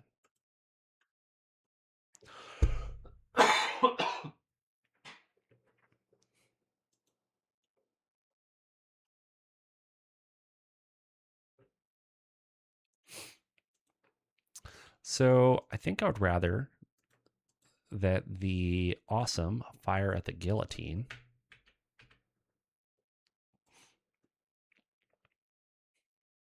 Hopefully land some hits there. Then also we can land some more shots against the guillotine. Yeah, we'll take the risk. We'll get warm.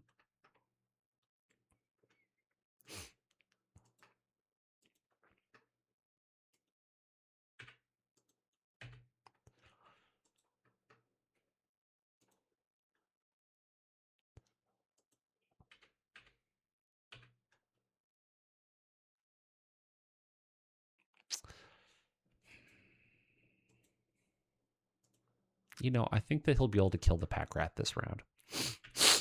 So why don't we just put some more fire towards that happy little guillotine.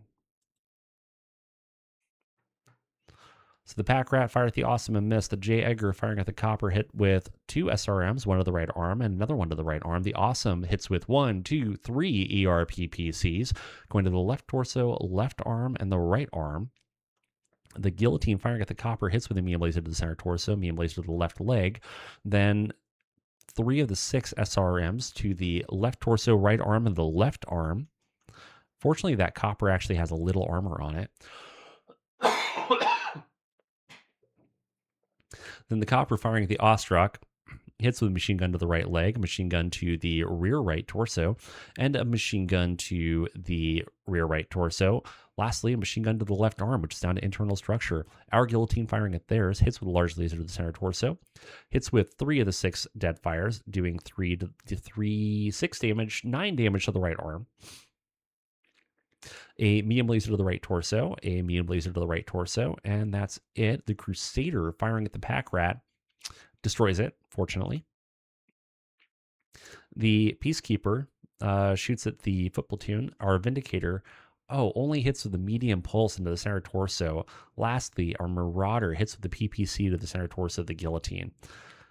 That Guillotine just took a lot of damage.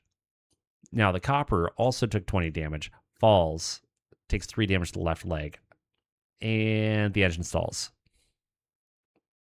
Not ideal. The Guillotine took 60 damage, needs a 12, rolls a 7. Takes 3 damage to the rear center torso. Oh, looks like the pilot woke up. Yep, pilot woke up.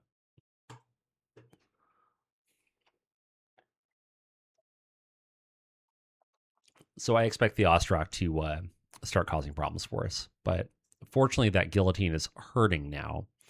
Unfortunately, that copper that we're supposed to be protecting is a little immobile. Does the Ostrak jump? No, it doesn't. So let's see here.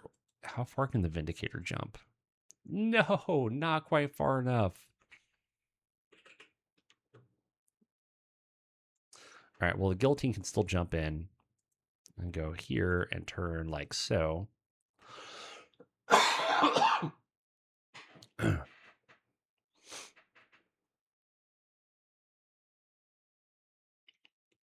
Honestly, you just stay there.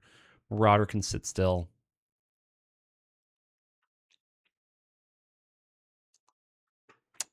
The Crusader can turn and face its friend.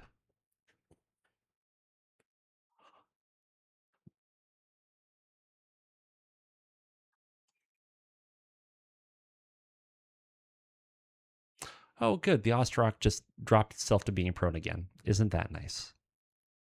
Wait, oh no, it hasn't moved yet. Never mind. Just kidding. Ignore me. Oh. So the Guillotine tried to stand. Fell. Did some damage to the left arm. Pilot took another hit. Tried to stand. Succeeded. The Ostrak tried to stand. Fell. Did some damage to the center torso and the left leg. The pilot failed and has now taken 4 hits and blacks out again. So there's that.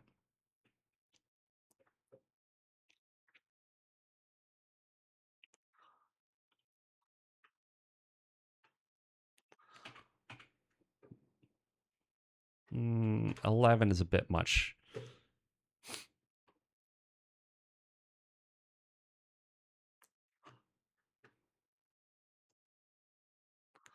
So 8s to hit the head.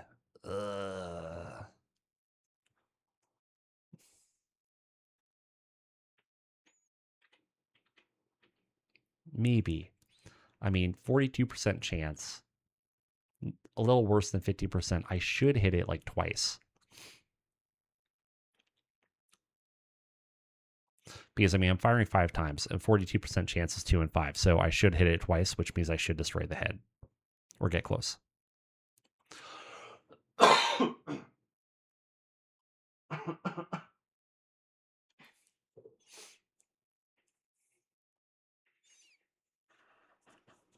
Okay. Next up.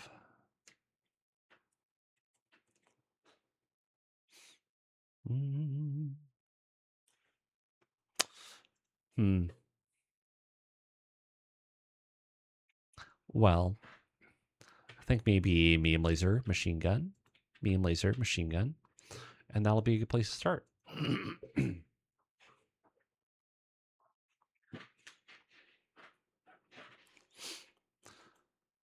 For Mr. Guillotine, we have presents. Not as many as last time, but still presents.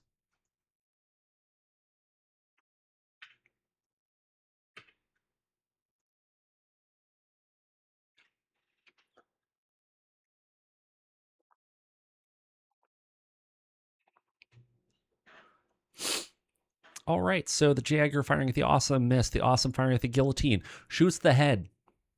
It's down to 2 internal structure. Then also hits the center torso.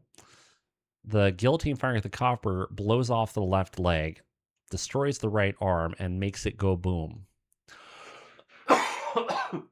So we did not protect the copper, unfortunately. Yeah, the copper is dead. He's dead, Jim. The guillotine hits the Ostrak in the head with a large laser. That pilot is now up to 5 hits. And then the other hit misses and hits the center torso. The math didn't work, but that's okay.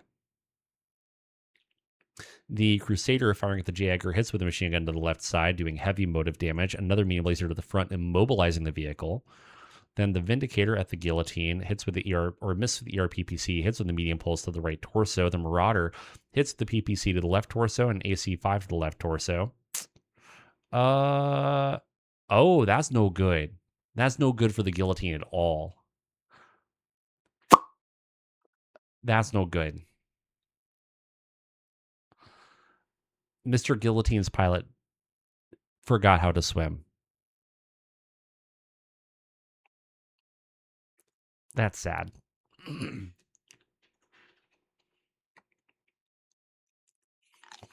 Yeah, that's bad. That's bad for him. Cool. Well, I think we get a guillotine out of this. Maybe, actually. We might not.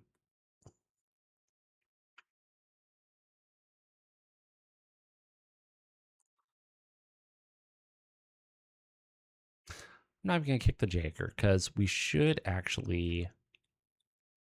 Hold on. Round report. So the OP4... Yeah, so that was actually the 50% that we needed. So we can do /victory. Skip that attack. Okay. That, as they say, is that.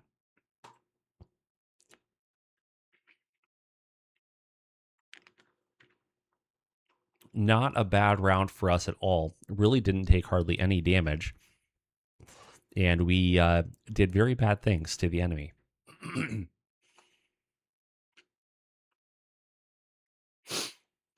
I mean, really all that they had that made it out of there were their foot platoons. That's it. Cool.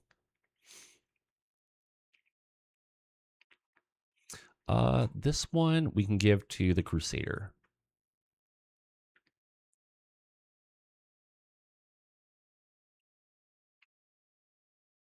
All right. Good deal.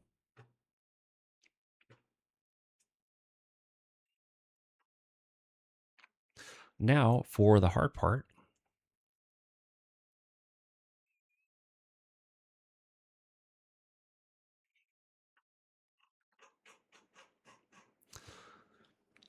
And I don't think we'll have... Oh, we will have enough. So do I want the Ostrock or the Guillotine? The Ostrock is a great little mech. And I really love... What is it? I love the variety of Ostrock that has the... It's got like 2 large pulse, 2 medium pulse, and a streak on it.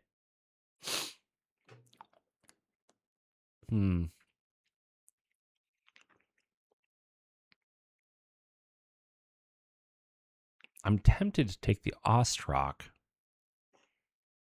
because the Guillotine is great and all, but I think I prefer the Ostrock in this case. And then I also want this J. Edgar. There we go. Can confirm.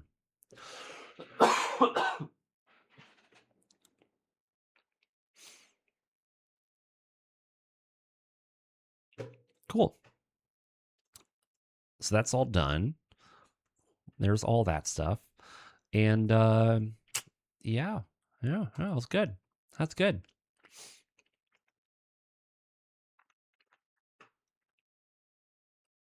Time to keep going on all this madness. How much time do I have left in this contract? Oh, so much time. So much time. We have until July, really August. That's right. We're 1 month into this contract. And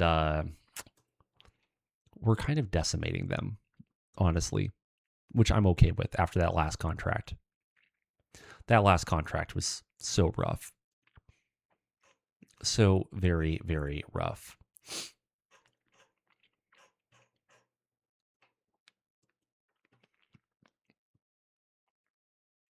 Okay, then... Yeah, I just need to undeploy Tango Lance. Because you are not the person who should be training folks. Where is my trainer, actually? Mech Warriors should be under admin skills. Really? Oh, got it. You're a 4-4. You're a 3-4.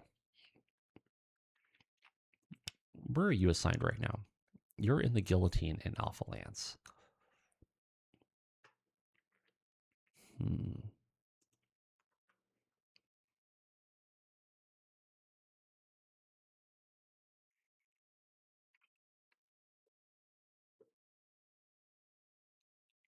So I think we unassign you.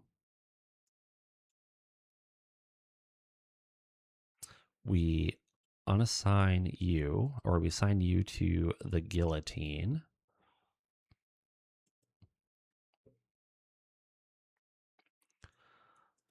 Whoever our best green is, we assign you to that Locust.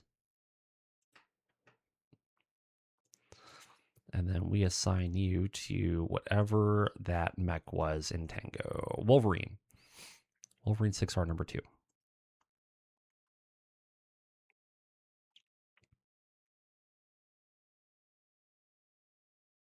There we go. Cool. I am starting to run into a happy problem, which is where I don't have enough pilots for the mechs that I have. That is a very happy problem to have indeed.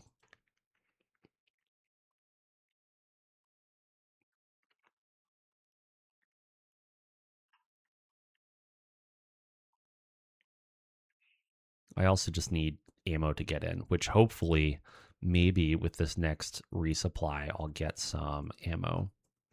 Good, nobody wants to leave. The enemy is losing ground, sustaining significant casualties, and is disorganized. However, they can still put up resistance in isolated areas. Oh, received a direct transmission from somebody identifying themselves as Dragon. It's an offer of service, straightforward and professional, no security breaches or unusual activity involved. All right. Oh, they are a very good aerospace pilot.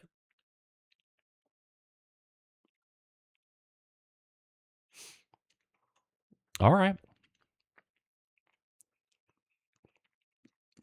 Yeah, I'll take you.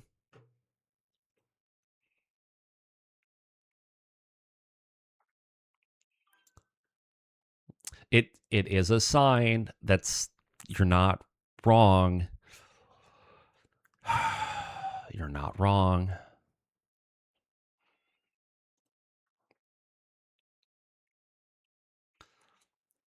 What do I have for aerospace units again? I have a Stingray, which isn't terrible. You know what I do need to do, though? I don't think I ever purchased bombs.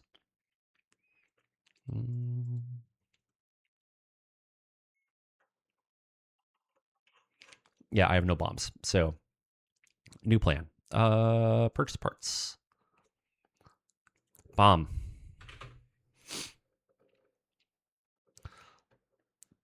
Don't really care about cluster bombs. Inferno bombs can be fun. We'll get about 30 of those. Don't care as much about laser guided.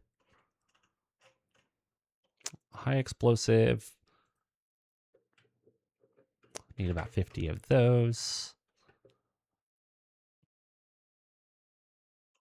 And then, we can skip the fuel air bombs. Actually, cluster bombs, yeah, we can get some of those. Let's get about 50 of those and call it good.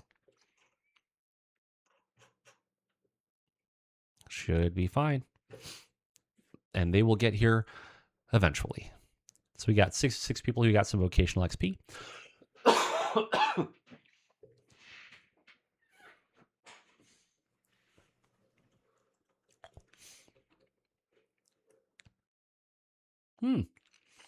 We got a generous donation of 1,000 C-bills. Isn't that nice? But then we lost 25,000 because of your gambling habits. Okay, great. That's cool. Cool. Very cool. Very cool. So let's go ahead and just make sure everybody can get repaired. So the Orion, Guillotine, Crusader all need different ammo for right now because it's going to be a while before we get resupplied there. Whoops. So swap ammo. We'll just do standard SRM6 and standard LRM15. Hold on. Yeah. Then the Guillotine, standard SRM6. The Orion can do standard LRM15.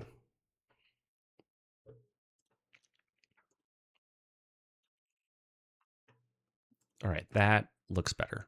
Still waiting on a hand actuator, waiting on jump jets, waiting on we're out of cockpits. Good to know. Good to know. I thought we had a bunch of those lying around, but I guess we went through them. We'll order 5. And then the Ostrak, we need to redo the ammo one. There you are. We'll just switch to SRM4, and then you can get off my list. Cool. That also makes me feel better. How are we doing on fatigue? Good there.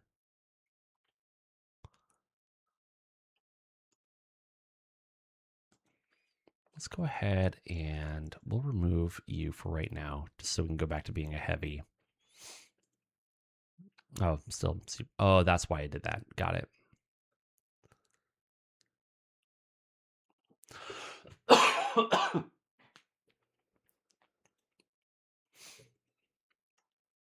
Okay.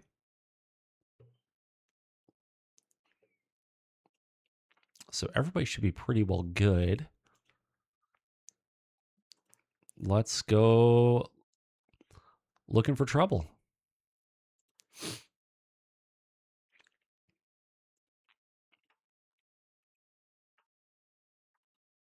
Nope, there it is. So we've got a deep raid and a hostile comm center.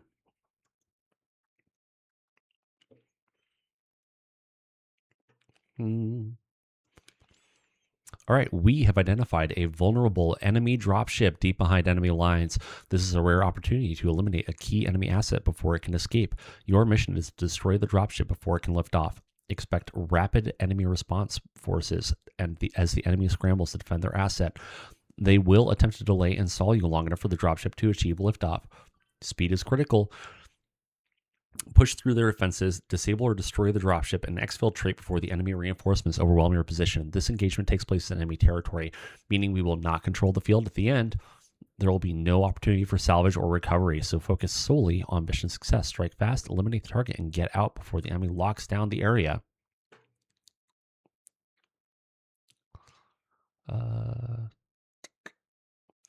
Bonus on skills being calculated into skill ranking on people. Oh, are you talking about... Hold on. What are you talking about?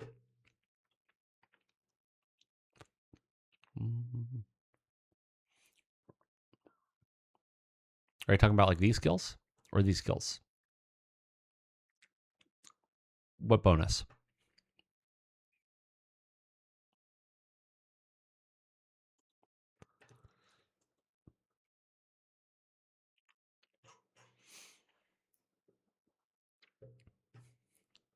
You know, just to make sure that we can really...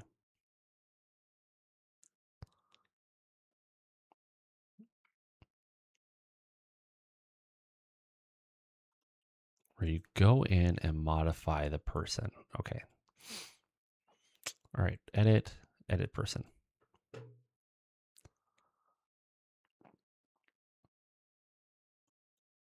I mean,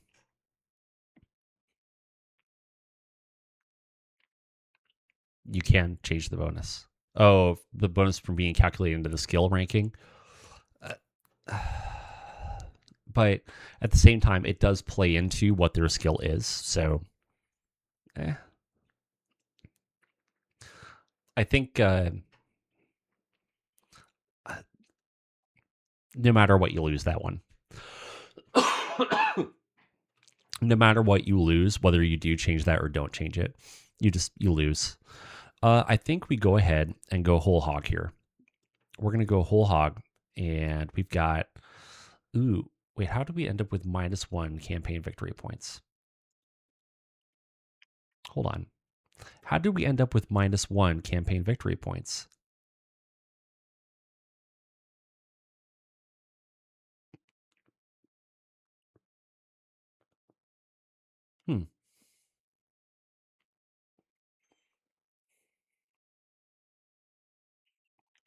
That's weird.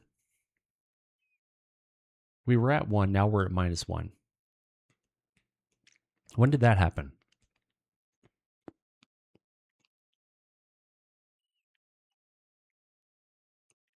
Nope.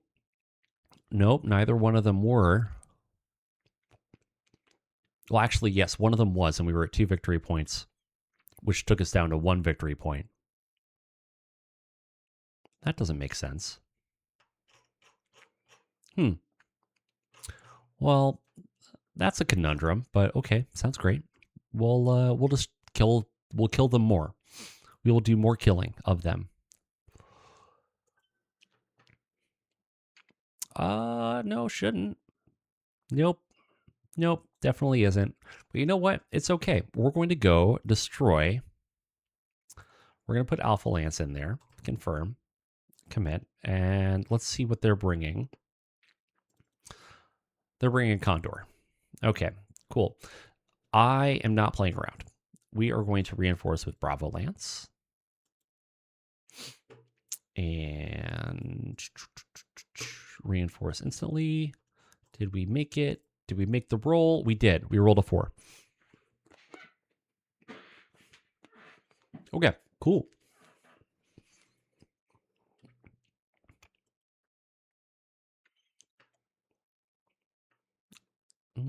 I think I would prioritize ammo this time.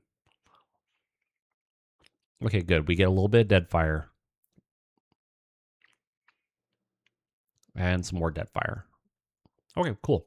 That's fine. That is fine.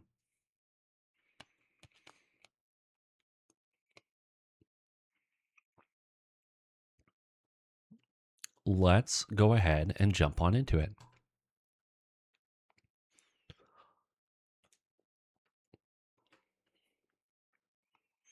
We won't control the field afterwards, so no point in bringing friends. And so the only objective is to kill the dropship. Must kill the dropship in 12 turns. Which we are bringing many friends. We will kill dropship. It just doesn't know it yet.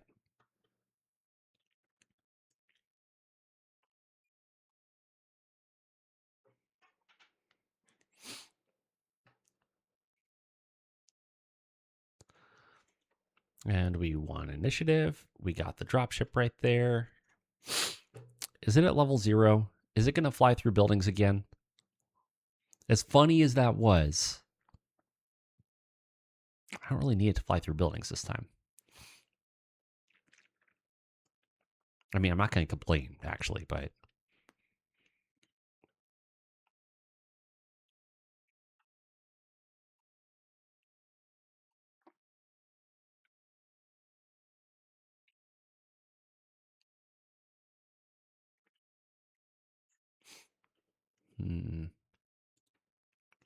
Guillotine can go there.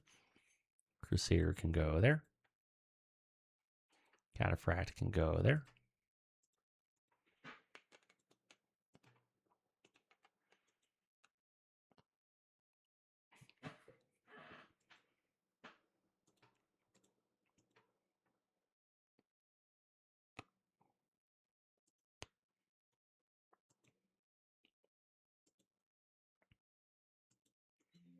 Yes, yes, yes, yes. And then the Orion can go right there. Okay.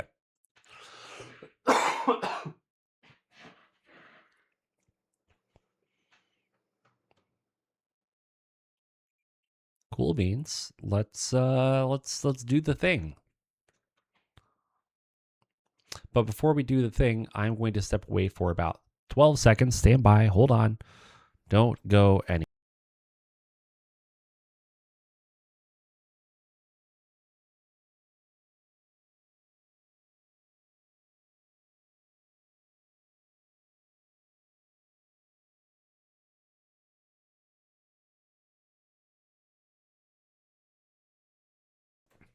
Okay. Let's just make sure. Oh, yeah, we'll be within weapon range. So if we go there, it'll be fine.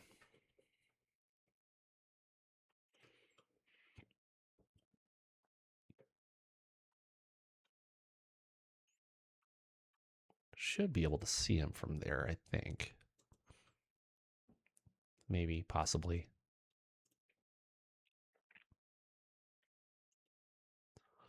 I should have just jumped with him. Oh, well. Okay.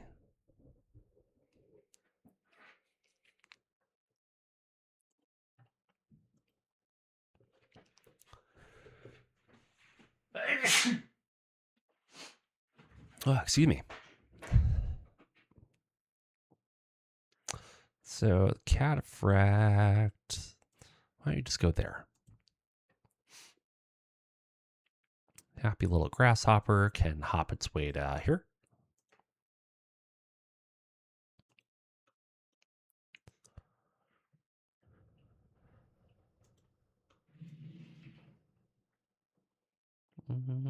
I don't think you'll actually be able to see him, but you might be able to.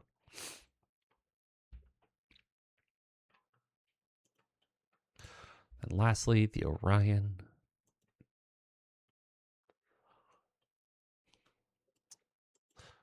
Oh dear, this is unfortunate. Because you guys are in a valley. I should have just sprinted with everybody. That's okay.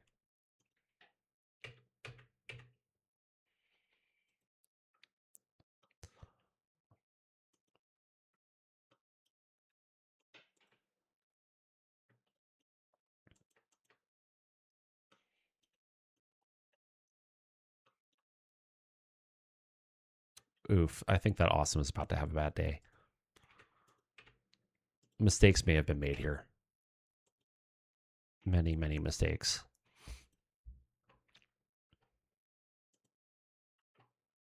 Okay, so the Awesome hits with all three of its ERPPCs going to the right side. It's down to 100 armor. Then the Marauder hits with a PPC and AC5 also going into the right side, down to 85 armor. Condor didn't fire?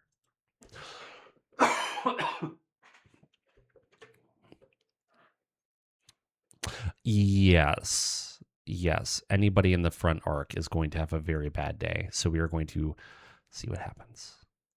I don't know what's about to happen, honestly. I don't know.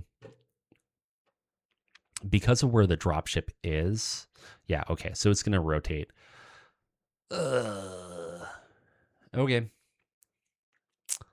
Well, nothing could possibly go wrong. Everything is fine here. Everything is fine. Don't panic.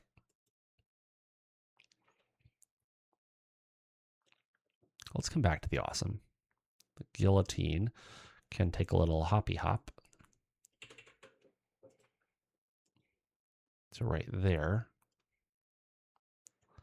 Does that let you see? You might not be able to see him still.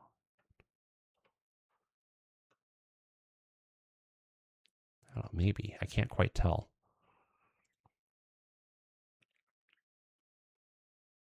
It's one of those times where the UI is failing me.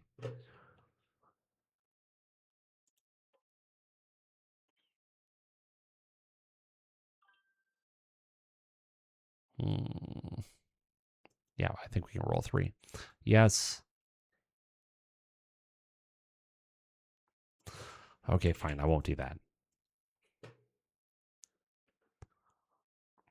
True. I have almost no SR or almost no LRMs with me. So, alas.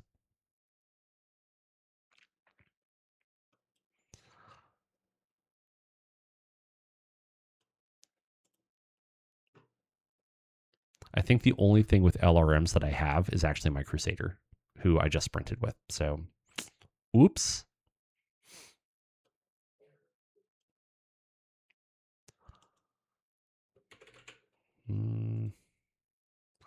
No matter where I jump this grasshopper, it's going to have a very bad day.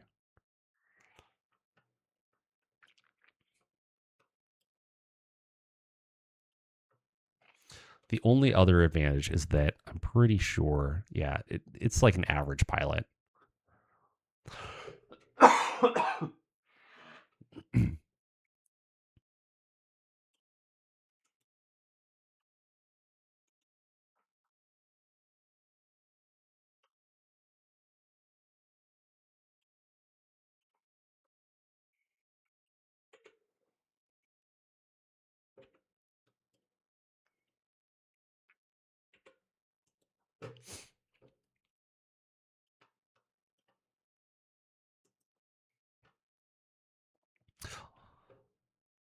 Also, okay, how have you been? I haven't seen you in a while. I hope that you've been well.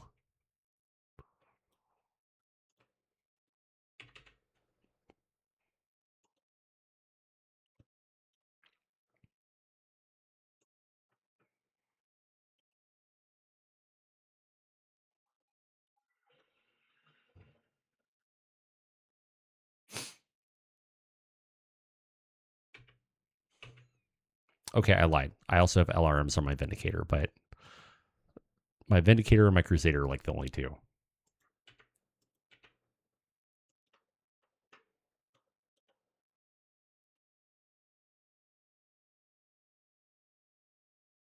And my Orion, I guess. Okay, I have 3. All right, so the Condor misses with a PPC, missed the large laser, puts a large laser into the center torso of the Vindicator, and AC5 into the left torso of the Awesome, hits with 9 LRM missiles into the Vindicator, and that's it. It's not too bad. The Awesome hits with 2 ERPPCs into the nose. It's down to 130 armor. The Vindicator hits with an ERPPC and the LRM doing some damage to the right side and to the nose. The Marauder hits the nose with its PPC and an AC 5. As soon as I can get the rest of these hooligans so that they can actually shoot the thing, this will be a much, much shorter fight.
They have. So if you are in a place where you salvage dropships, you get 5% of its value for essentially selling the location of the dropship. I mean, you can modify that in the campaign settings, but I don't recommend it.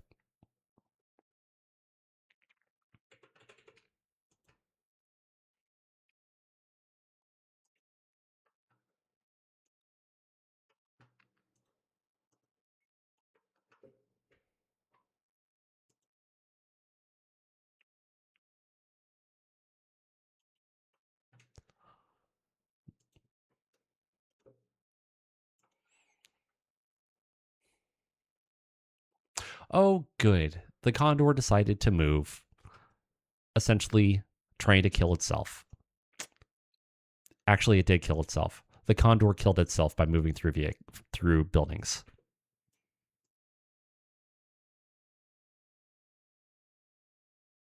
I mean, okay. I'm not going to be very sad about that. I feel a little guilty, I guess, because I didn't do the work, but I'm not going to be sad about it. I feel bad for this little chameleon who's about to have a super bad day.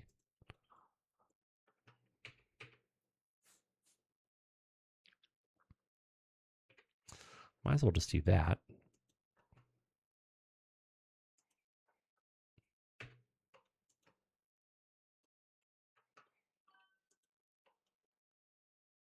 Yeah, definitely. We're just going to slowly back away from this and never talk about it again.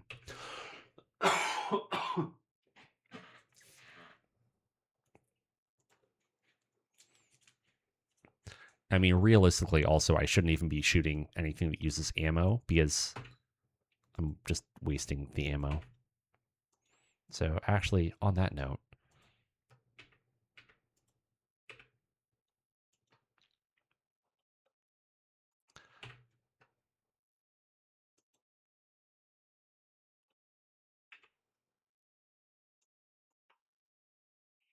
all right, good enough.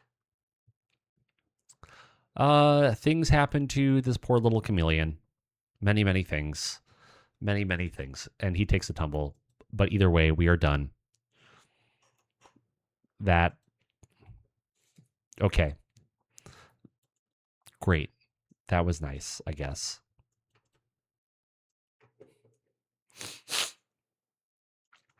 I'm just going to slowly back away and not talk about that one.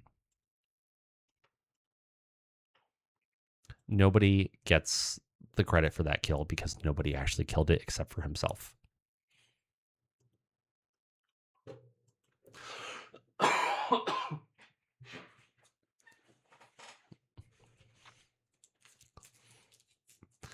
And you know what? The last time I fought a condor, it did the same thing.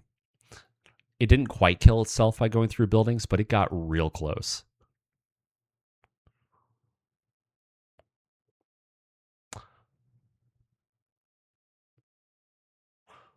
Yeah. Yeah, no, no, I don't think the Savannah Master would. The Overlord would not notice the Savannah Master hitting it. It would just kind of blink and move on with its life.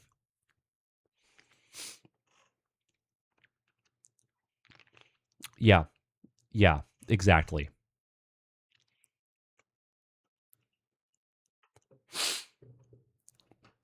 Oh man, the hatchet man went down from E to D. That's unfortunate. Okay, so everybody came home, which is great. Let's repair whoever has to be repaired. Shouldn't take very long. And then let's just turn right around and go back out. Because we need to destroy this bad boy.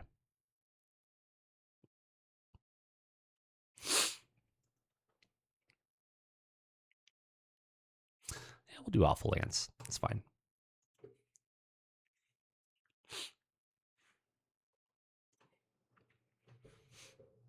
All right, and what do we get for this? All right, Command Center.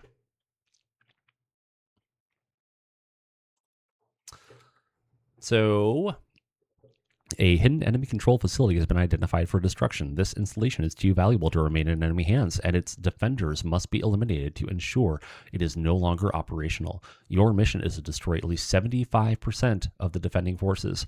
This is not an occupation, this is an eradication. The priority is destruction, not capture. Do not concern yourself with securing the facility. The enemy will fight to protect this installation, but their defenses will crumble under sustained pressure. Crush their forces, level the defenses, and ensure that when this battle is over, the facility is of no use to anyone. The victor will control the battle or the battlefield at the end of the engagement. If the facility remains salvageable at the end of the assault, we will destroy it. The enemy will be left with nothing but ruins. Execute with overwhelming force and leave no doubt who owns the battlefield. All right. Cool. And so we have to destroy Pirate Op 4, 75%, which includes a Manticore Heavy Tank, Brutus, another Manticore, and an LRM carrier. Huh. They have 0 mechs on the field. Cool. Those Manticores and the Brutus especially can hurt. Yeah, they're running out of mechs. I'm stealing all of them.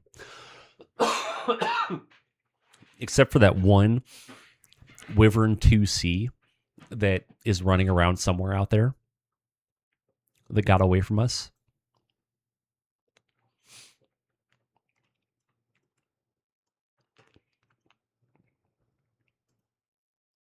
Oh, we got a recon evasion.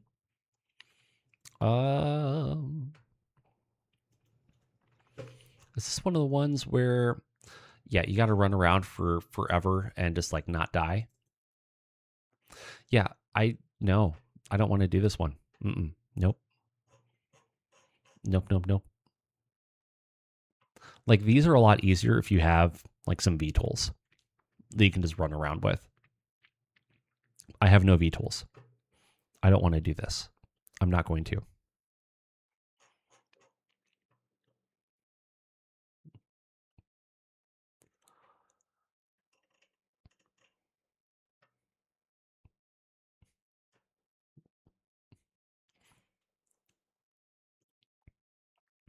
All right, when does this one happen, Command Center? So the recon evasion, we can just drop anybody in there and do a force in or a fleet in being. Maybe a stay. Yes, go. Great.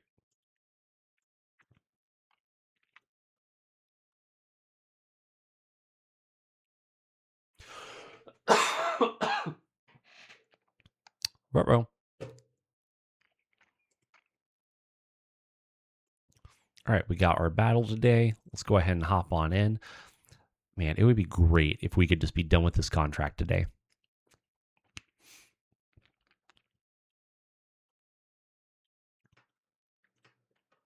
Whoop, oh, nope. Start. Commence. Bring our friends.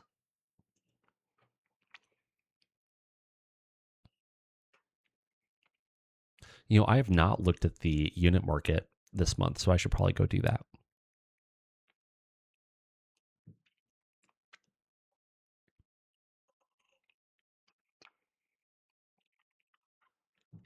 Okay. And our allies are coming in on round 5.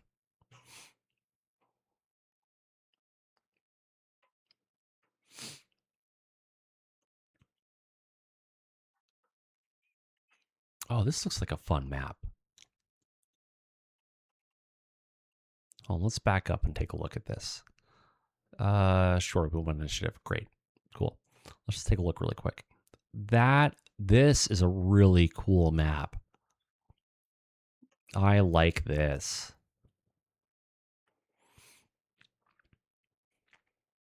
This is actually a really great map for tanks too.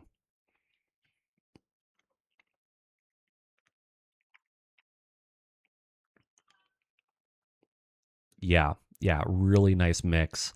And what would really have screwed me over is if it would have been dictated that you come in from the south.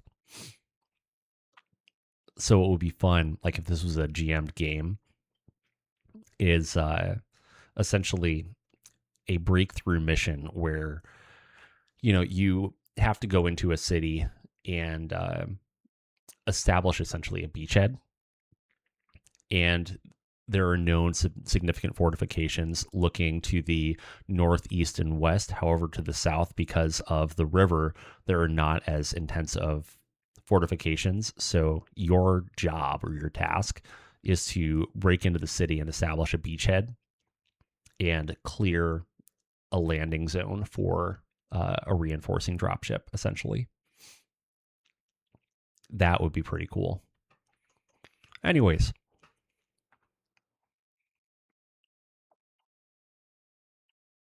they've got a light missile and a heavy flak turret. Okay.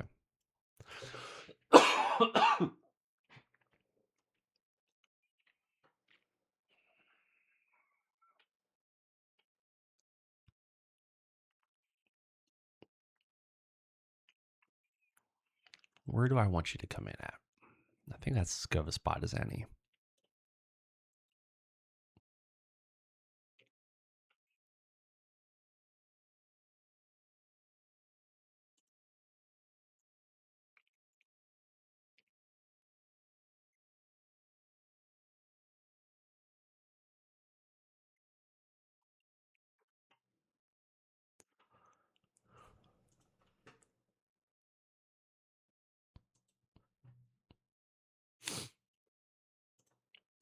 Okay, cool.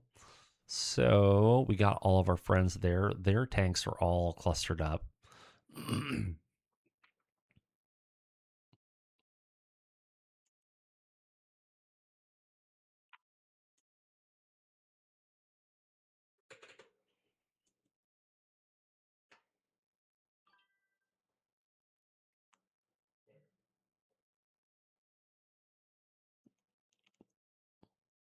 Oh, yeah, that would actually be really cool too.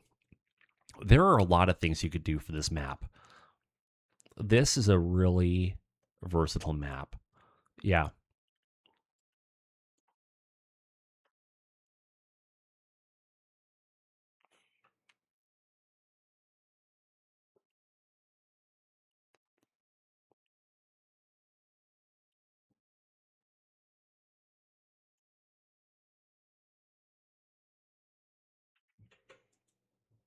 Hmm.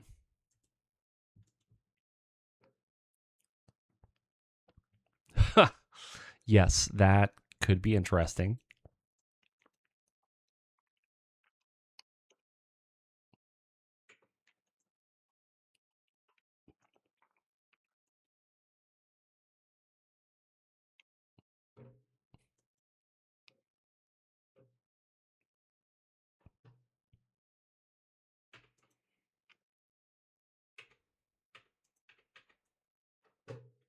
Cool.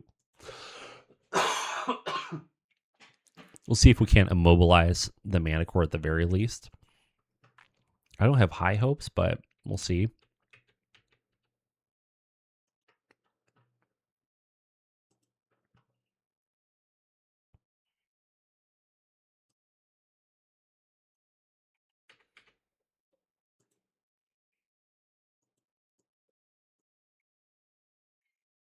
We'll get a little warm. I think that after this, maybe after this contract, I might take a little bit of time to refit some things. Ooh. Oh. You have shots on the LRM carrier.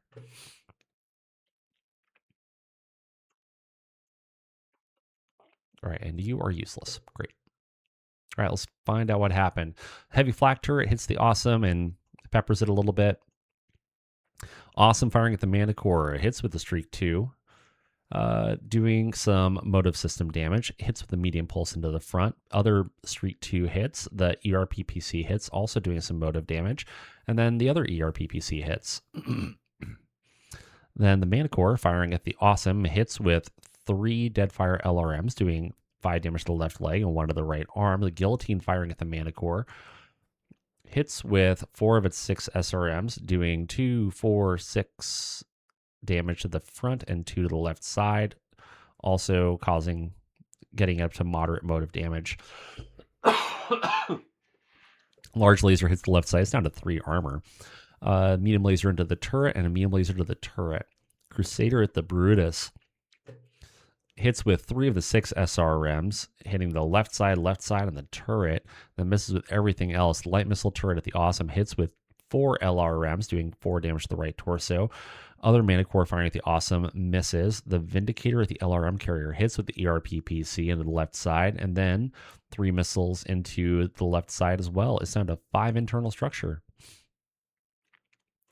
Then the Brutus, the Crusader, hits with a large laser into the right leg and misses with everything else. LRM carrier unloads 16 missiles onto the Vindicator, doing 5 to the right torso, 5 to the left arm, 5 to the left leg, and 1 to the right arm.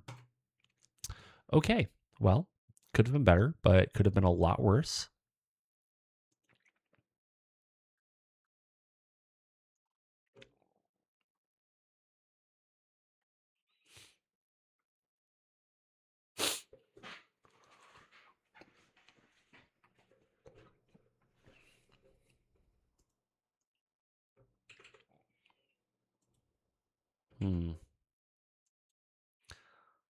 Now, the only thing I don't like is stuff like this where,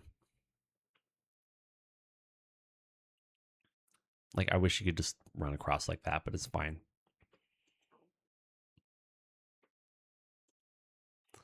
What's the CF? 90? No, you need to get off that thing, man.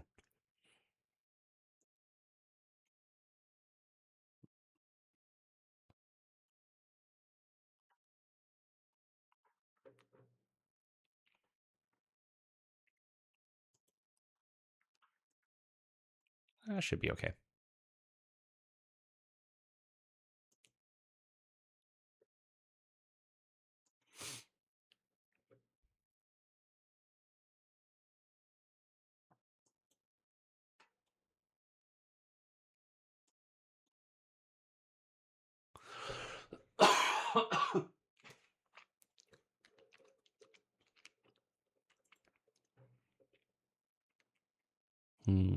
Let's start with the Guillotine.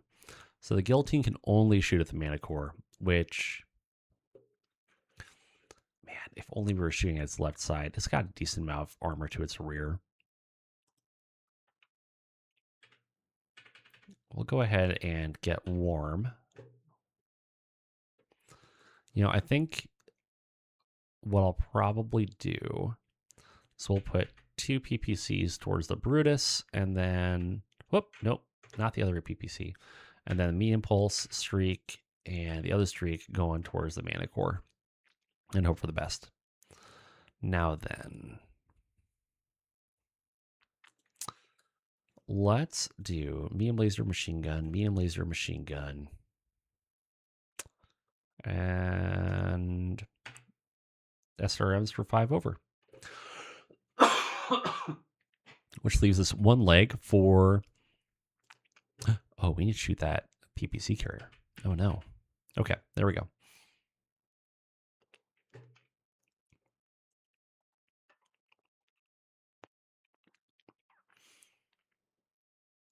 And the Awesome continues to get peppered by flak.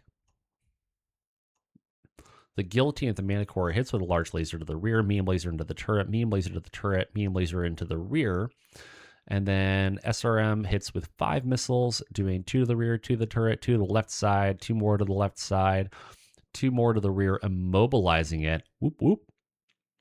The Manicore firing with the Crusader hits the left leg with a PPC. Then 2 Deadfire SRMs go in, doing 3 to the center torso, 3 to the right leg. Another 4 Deadfire LRMs go in, doing 5 to the right torso, 3 to the right leg. I think that gets us to a piloting roll. The Awesome puts an ERPPC into the left side of the Brutus and 1 into the front of the Brutus. Then Medium Pulse hits the rear of the Manicore. Streak hits the rear and the turret, and another streak hits the left side and the rear. Critting on some ammo, causing it to go boom. How many of these things do I need to kill? 1, 2, 3, 1, 2, 3, 4, 5. I essentially have to kill all of them. I have to kill 4. I have to kill 4 of them in order to get to 75%. All right, and then the Vindicator takes a PPC to the right leg and a medium laser to the left torso. Yes, they definitely do. And you know what? You know who would actually make the most of this money is if you made a proprietary, like a proprietary spotlight mount or something stupid like that, where you could only get it from one place. Especially if that was on something like the Rifleman, because everybody has a Rifleman. The Manicore did things to the Vindicator, the Crusader to the Manicore number 2. Medium laser into the turret, medium laser into the turret, machine gun into the front, and missed with the SRM. Darn it. The light missile turret hit the Crusader with 3 LRMs into the center torso. Manicore number 3 misses with everything except for 3 Deadfire LRMs, doing 6 damage to the center torso of the Crusader. The LRM carrier goes boom, and both of my people stay standing.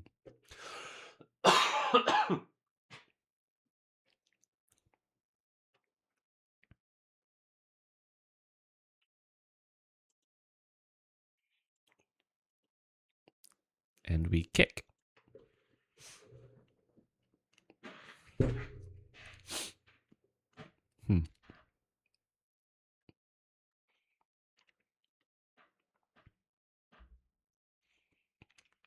All right, kicked in the turret. Oh, we super lost initiative. But they are down to 3 tanks. We need to destroy 2 more of them. We're probably going to be killing this Manticore and this Brutus. Actually, let's move the Marauder first.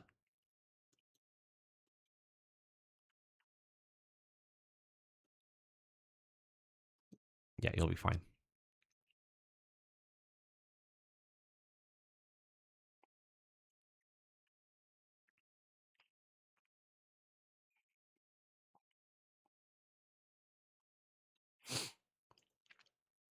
I'll be fine. No, excuse me. And then, that's where the Brutus went. Okay, cool. Crusader can stand still for right now. The Vindicator, kind of tempted to jump him to like right here.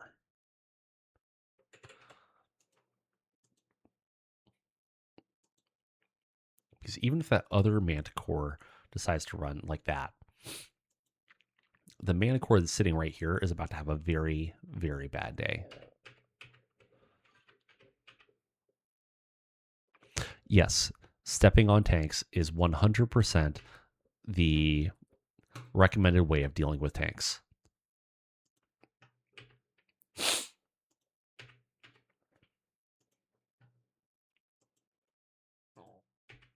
Just remember, don't fire both of your leg SRMs.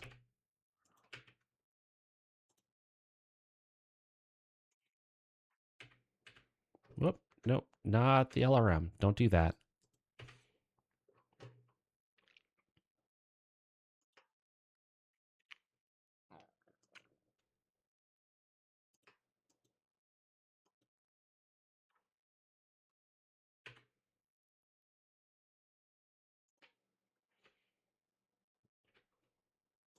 All right, let's see what happens. Oh, that Mana Core looked like it had a very bad day, but so did our Crusader. So the awesome into the Mana Core hits with a streak, hits with a PPC, hits with another PPC, hits with the medium pulse, immobilizing it. Oh, and already destroyed it. Cool. Well, that didn't take long. I feel like we wasted a lot of ammo on it now.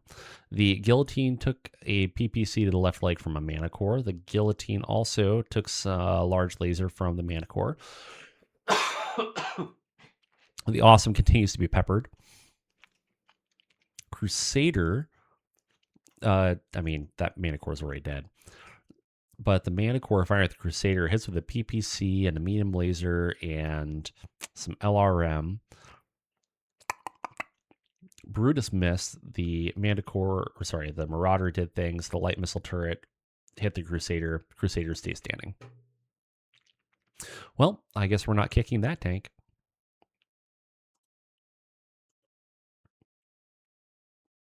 All right. I would love for us to win initiative. And we won initiative. That's great.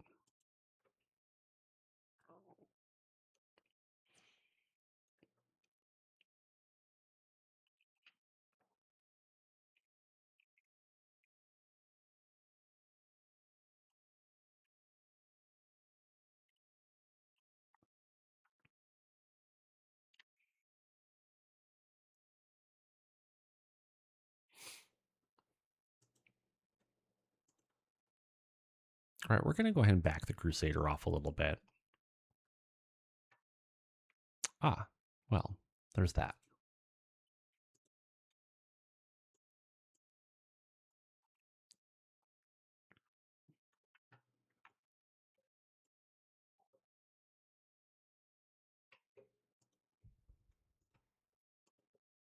Okay, there we are.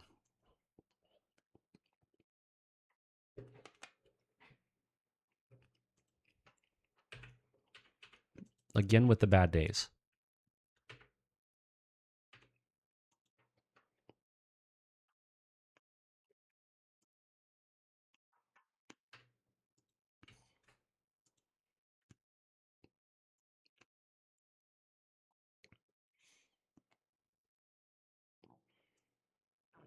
Hmm.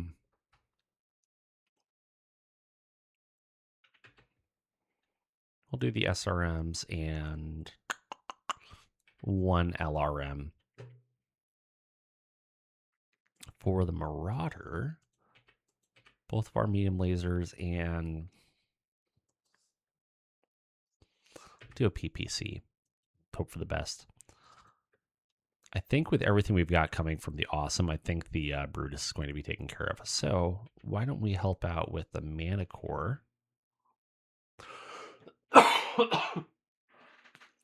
So the awesome continues to be peppered. Awesome firing at Brutus destroys it quite handily. The Mana Core missed with everything. Vindicator firing at Brutus hit with a medium pulse. Light missile turret puts five missiles into the right arm of the awesome. The Crusader at the Mana Core hits with the LRM 15, putting 6 missiles in. Brutus firing at the awesome hits with a large laser into the left leg. The Marauder only hits with a medium laser to the front. The Guillotine hits with a large laser and then a medium laser and a medium laser and 5 of its 6 SRMs. Not bad. Not bad at all. Awesome stay standing.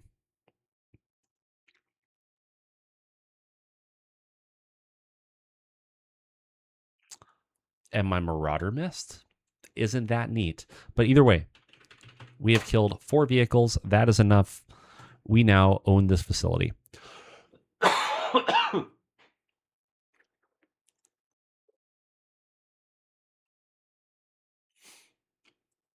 No, yes.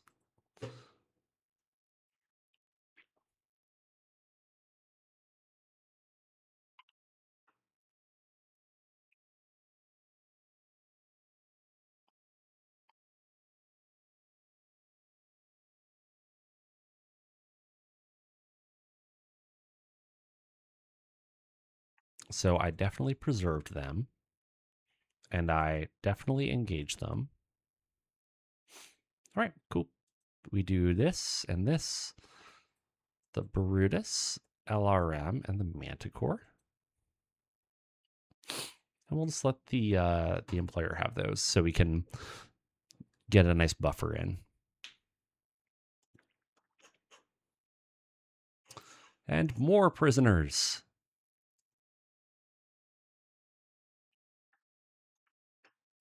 Let's go forward 1 day. Oh, you're 34. Congratulations.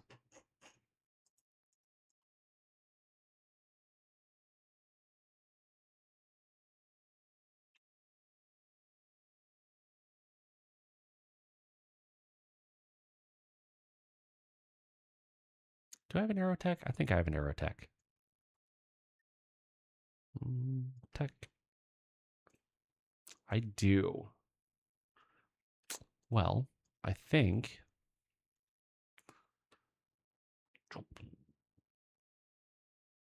aerospace fighter. Why don't we unmothball this so that we can at least pull in the parts that we need?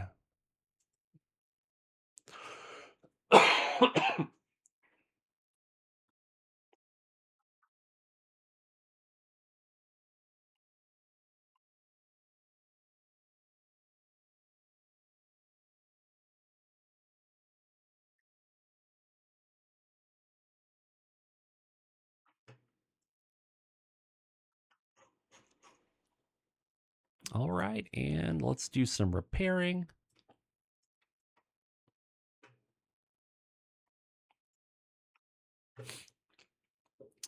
All right, and with that, I'm going to take another short 5-minute break because we're almost 3 hours in. I'll probably keep going for about another 30 or 45 minutes or so, probably about 45 minutes. But I'm going to take a short little 3-minute break, and I will be right back. Don't go anywhere.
All right.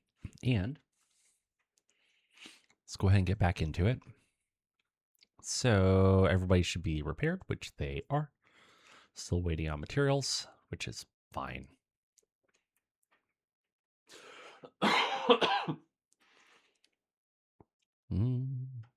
So all I have to do is locate, engage, and defeat a hostile force.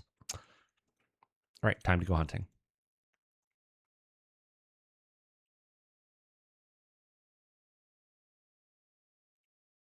Hold on, GM mode should be off. There we go.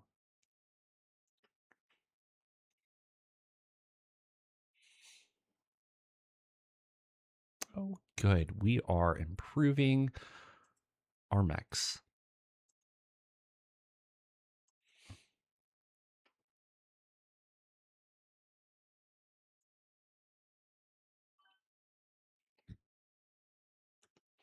So I am in this campaign right now. I am not. I will probably start using them next contract, which reminds me. Does anybody actually have any scouting skills? Okay, a couple of them do. I have some scouting skills. So yeah, probably next contract I will turn on the advanced scouting. I'm just gradually turning things on and making things more difficult. Yes. So, and in all of the other, so I have 3 campaigns going. I have my on-screen campaign, which is the Billion Brigade. I have my off-screen campaign on my main computer here, which is the Night Brigade. Yes, Night Brigade. I'm pretty sure. Anyways, and then my third campaign is on my personal laptop for when I'm on call. And in both of those, I have advanced scouting on, and I actually really enjoy it. It originally I didn't like it at all. I thought it was silly, but now understanding how it works, I like it. And that's something I commonly find is that when I don't understand something, I don't like it. I know, big surprise, right? But when I finally figure out how something works, then I enjoy it a lot more and I want to use it. And so as soon as we get done with this contract, we will make things more difficult for ourselves, like some cool kids.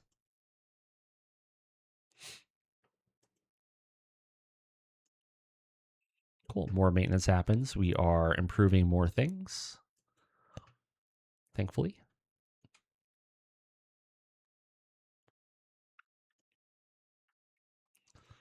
Lance has come home, improving things, maintaining things, doing all the things.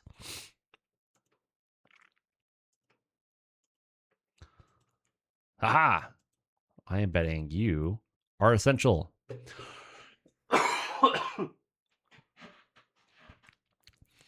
An enemy dropship. Ooh, this is going to be good. Okay. An enemy dropship has become stranded in contested territory, presenting us with an opportunity to eliminate a critical asset before they can recover or evacuate. Your mission is to destroy or cripple the dropship while eliminating at least 50% of the escort force. We cannot allow the enemy to extract personnel, equipment, or intelligence. This dropship must not leave the battlefield intact. Expect organized resistance. The enemy will fight to defend their stranded vessel, and their escort forces will attempt to buy time for emergency repairs or reinforcements. You must strike decisively, breaking their formation and overwhelming their defenses before they can rally. Victory in this engagement will determine control of the battlefield. If we succeed, we will hold the field at the end of the battle, giving us access to any remaining salvage and denying the enemy any chance of recovery. This is a rare chance to cripple the enemy operations, strike hard, break them completely, and ensure they leave nothing behind but wreckage. Which reminds me. So plenty of battle mech recovery vehicles. No heavy battle mech recovery vehicles, though, which is unfortunate. I'm tempted to go ahead and grab these 3. I could just wait until the next month. It's not going to matter too much right now. Yeah, it's not going to matter. We'll leave it. What do we have for mechs? Oh, oh, oh, oh. We got the good awesome at 5% off of asking, or 5% off of MSRP. And then, yeah, not a whole lot else, honestly. Nothing I'm too excited about.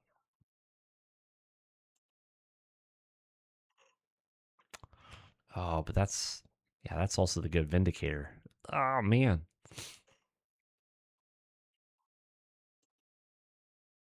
Hmm. All right, well, that's fine. Let's go ahead and whoops. How many? Yes, we have 4 support points. Uh, So, yes and no. If you go to delivery times, in a universe as large as the inner sphere where jump ships are a precious rarity, acquiring replacement parts and units isn't a quick process. Keep in mind that unlike what we're used to as consumers, next day delivery doesn't exist at strategic level in Battletech. Jump ship captains are not hanging about waiting for your order. Instead, your order is placed via HPG request processed, and then a dropship and jump ship are sourced to deliver it. Generally, these ships will only set forth once their holds are full enough to warrant the journey. All this means that in most cases, your stuff will be waiting months for a replacement part or units. So, yeah. And so I agreed with you originally that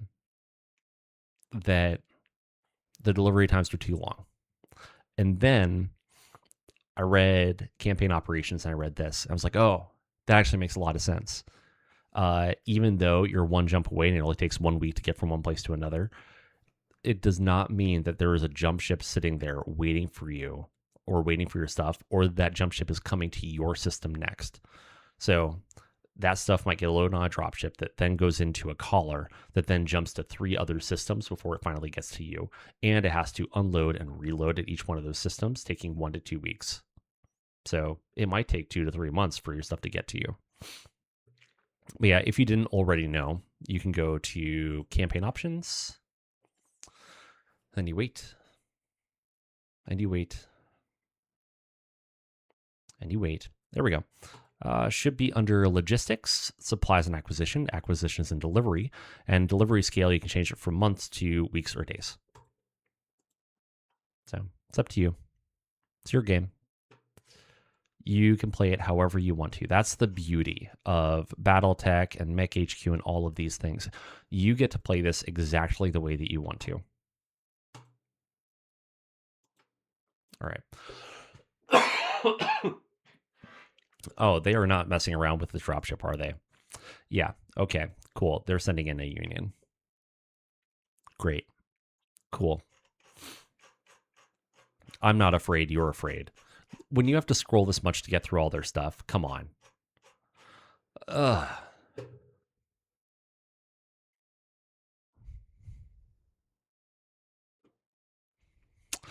Yeah. I think there are some cases where you could 100% make that argument. And part of the challenge is also, hold on, wait for it. Part of the challenge is essentially trying to create something that is, how do I say it? Robust, but also widely usable. And so, yes, doing a contract on outreach, probably that should be a little bit different. But in most places are not Galatea. Most places are not outreach. Most places are not Terra. Most places are Deacus. And that you are in the middle of bum nowhere trying to do this.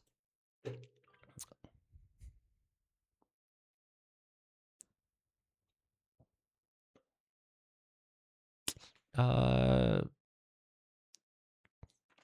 better way to see probable spare part requirement. What do you mean? You mean other than the parts in use report?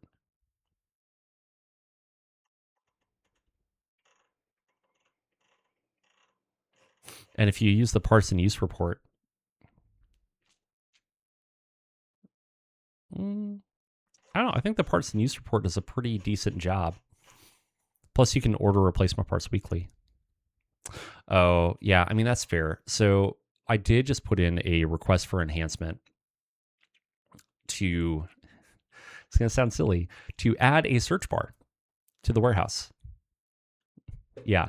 So I asked for a search bar in the warehouse, which hopefully is not too big of an ask. I don't know. Sometimes simple sounding things are not as simple as they seem.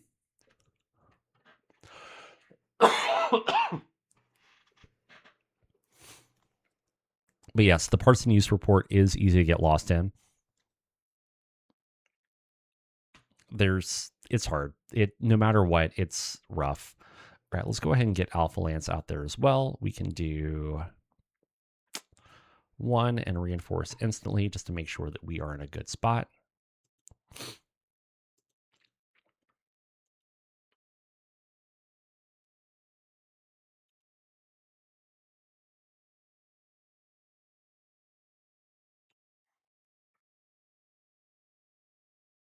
I wonder if on one of these there was something I missed. Anyways. Shoot. Oh, and I'm out of cough drops. That's not good.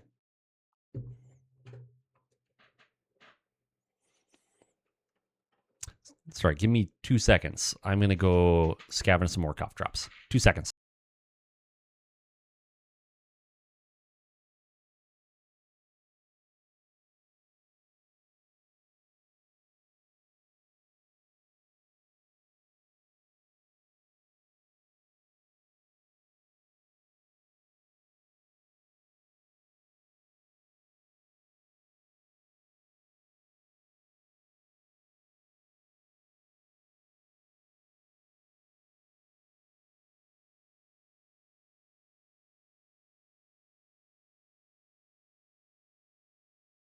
All right, more cough drops have been scavenged. We should be in a good spot. Let's go ahead and go forward one more day. Make sure we didn't miss anything. Nope, nothing crazy. And we got our stuff. Cool. Hopefully, it'd be pretty great if after this we completely demoralize them and they just like ran away. I'd be super cool with that. All right. Commence. Recovery. Go.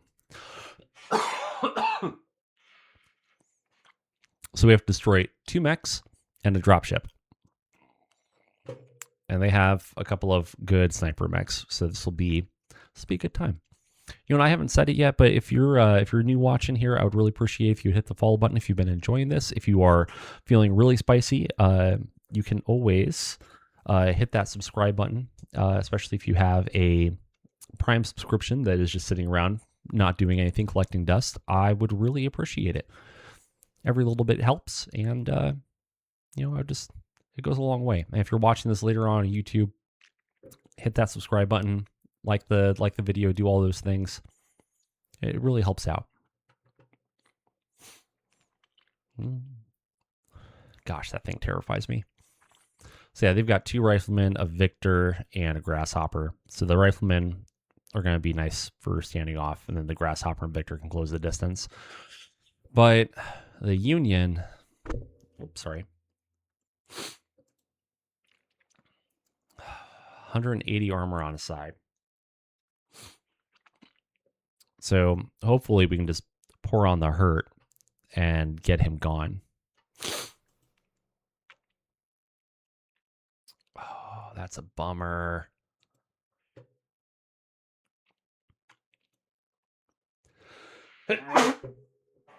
Excuse me. I wonder where the dropship's going to go, though.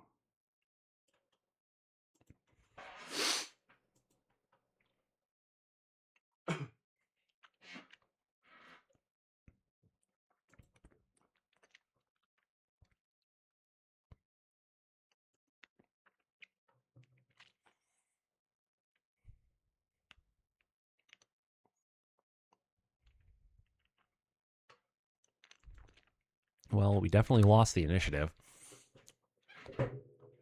So we're coming in from the south and the southwest, which is the polar opposite from where that little union is. Okay. Sounds great. Nimrod Lance. I just noticed that. Okay, so why don't we just cut across on the plateau? And maybe, just maybe, we can make the magic work. Oh, but how tall are these buildings? Height 3. That's actually going to give pretty decent cover.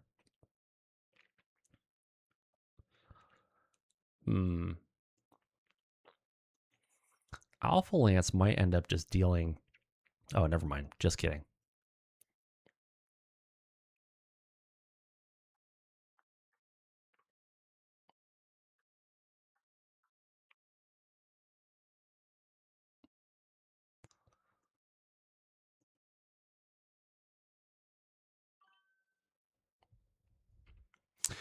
Yeah. Yeah, he's kind of sitting on a building. I don't quite know what's happening here, but...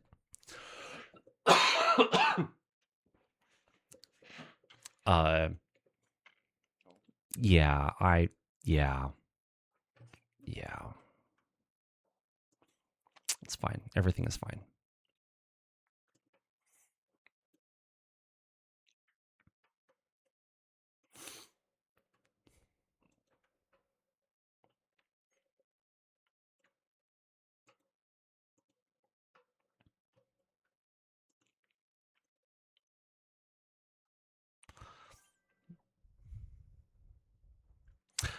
Thank you. I appreciate your support.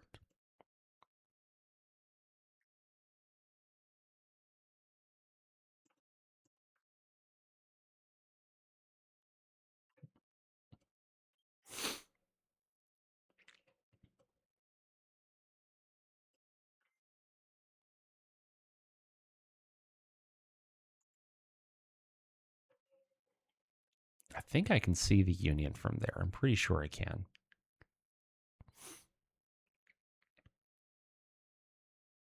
Because it's highlighting those hexes, so I think I can.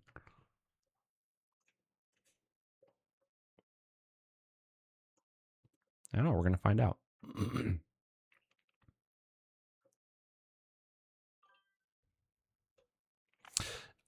Yes, they are. But I don't...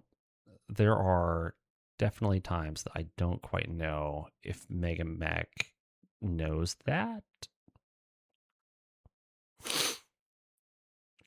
I mean, technically, part of it is standing on a height 2 building as well. So,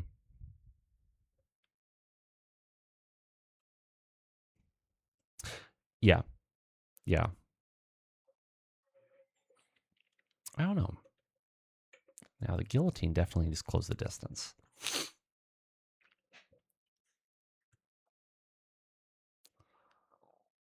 Same thing with the Crusader.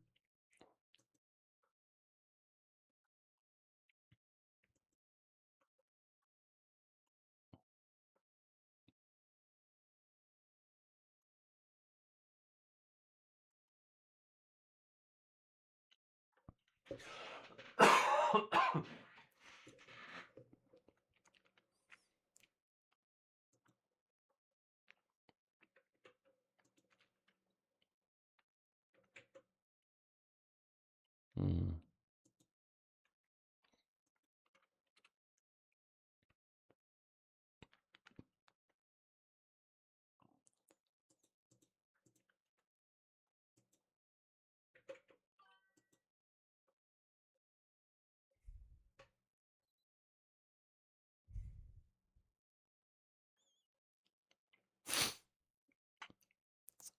Huh.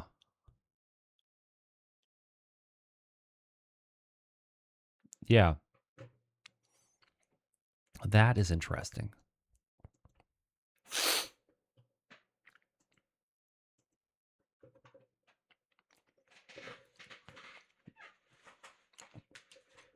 All right, moment of truth. Yes, you can see the union from there.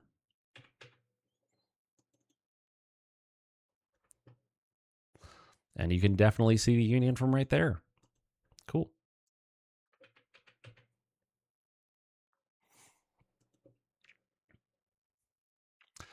I don't think I can do 180 damage to a side in a single round, but I can try. Actually, what if we swap this around? Because I think you'll be able to hit the dropship. I hope. That is a 6 to hit, though.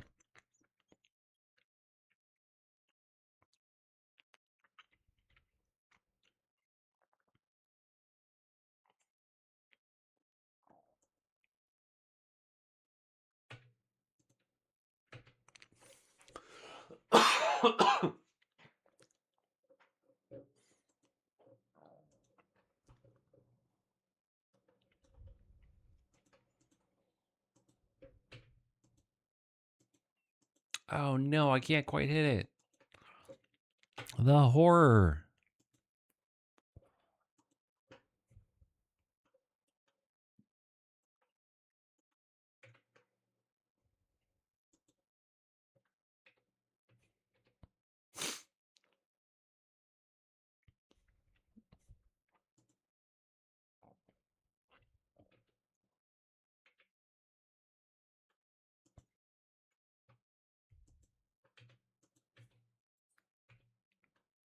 All right, let's see what happens. Oh, wait, one more. One more. I don't think you're in range for the AC-10. No, you're definitely not.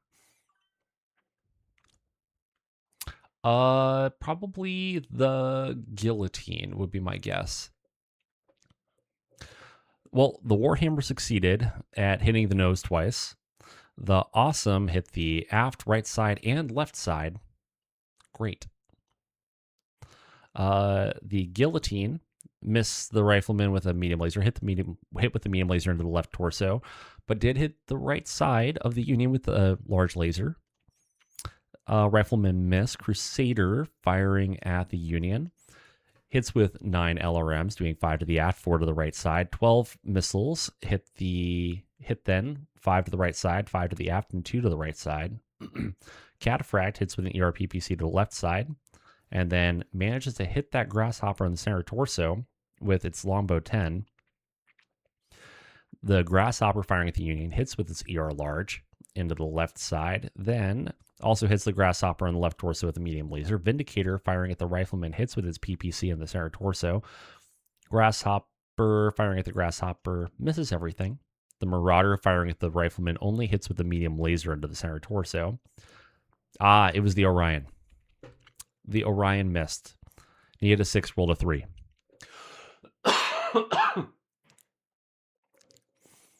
Then we get to the Union, who puts PPC into the Grasshopper, a PPC into the Crusader, a large laser into the Awesome, AC5 into the Grasshopper, another AC5 into the Grasshopper, AC5 into the Crusader, another AC5 into the Crusader. Missed with the LRM 20s, except for one, which it landed all 20 missiles into the Guillotine, doing 10 to the center torso and 10 to the left leg, and then another 12 missiles into the Guillotine, doing 5 to the center torso, 5 to the left arm, and 2 to the left torso. Guillotine stays standing. Rifleman takes a fall, does 5 to the left arm and 1 to the center torso, but the pilot avoids damage.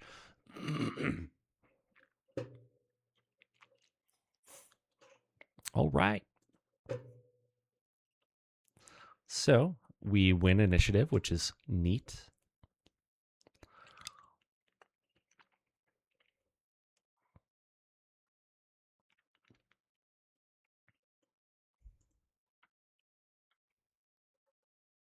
I don't want to get close to this thing, because as soon as I get close, then it opens up with all of its lasers. All of them. And that hurts more.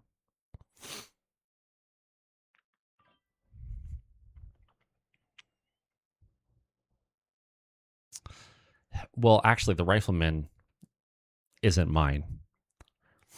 It's theirs. So I would love to see its paper thin rear right now.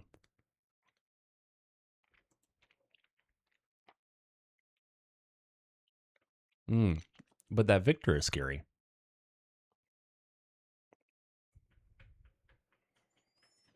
Because the last thing I want is an AC-20 to the face.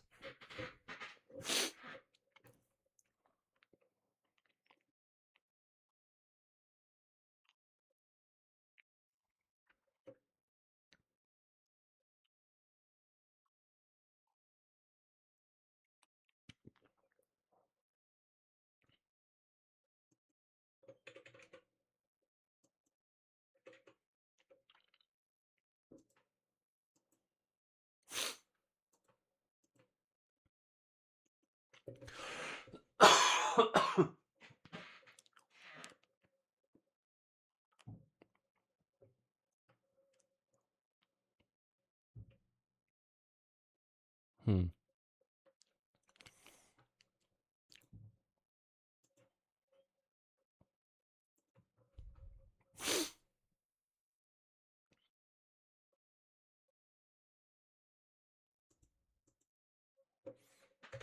Not that far. Go that far.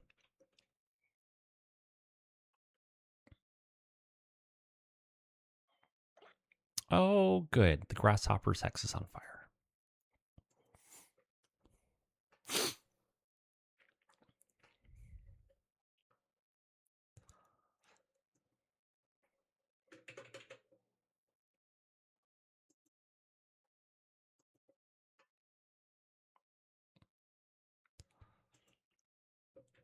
No, you just stay right there and keep shooting at the rifleman.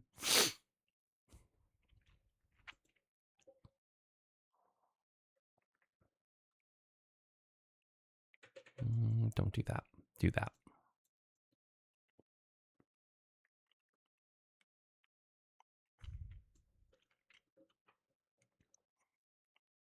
All right, so we'll try to work down this grasshopper. We'll keep on working on this rifleman. But otherwise, it's going to be a lot of shooting at a Union.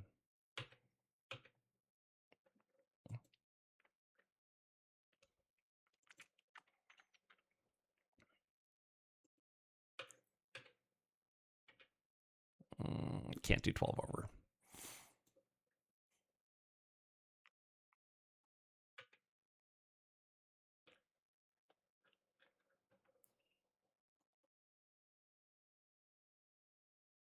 I should have shot the victor. Oops. Big oops. That's okay. It'll be okay. It'll buff.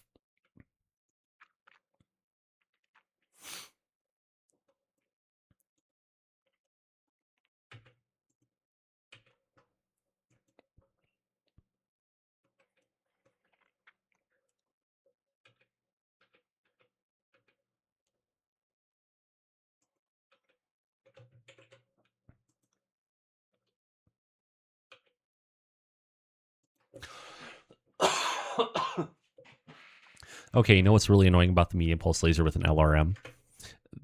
The short distance for an LRM is 1 hex outside of long distance for the medium pulse. Very annoying. I understand why, but it's annoying.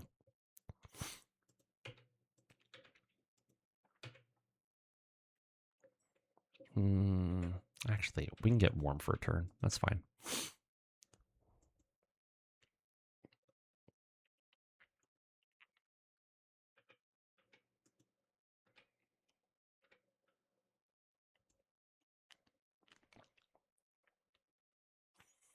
Okay, so the Union hits the Awesome with the PPC into the right arm.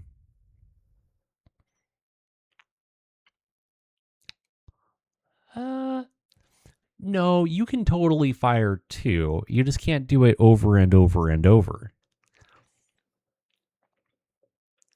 But PPC into the Awesome's right arm, large laser into the Cataphract's left torso, the AC5 into the right arm of the Awesome, AC5 into the center torso of the Awesome.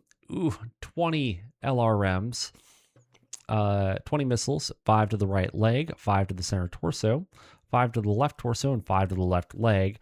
Another 16 missiles hit, doing 5 to the left torso, 5 to the right torso, and 5 to the right torso, as well as 1 to the head because we are out of edge. So we take a hit. Then 12 missiles to the Crusader, doing 5 to the right leg, 5 to the left arm, and 2 to the right leg. And then another 9 missiles to the Crusader, doing 5 to the center torso and 4 to the left torso. Yeah, just burned all of it. All of it. The Warhammer puts both PPCs in, 1 to the right side, 1 to the left side. This is going to take forever to kill this darn thing. The Rifleman missed. Awesome. Put both ERPPCs in, 1 into the aft, 1 into the right side. Guillotine firing a large laser hit the nose. Rifleman firing hits the Crusader in the left torso with a large laser and AC5 on the right torso. Then the Crusader firing at the Union hits with 5 and then 9 missiles, doing 5 to the nose, 5 to the right side, and 4 more to the nose. The Cataphract ERPPC into the left side and the longbow into the nose. The grasshopper, firing at the grasshopper, hits the right torso with a medium laser and puts a streak into the left torso.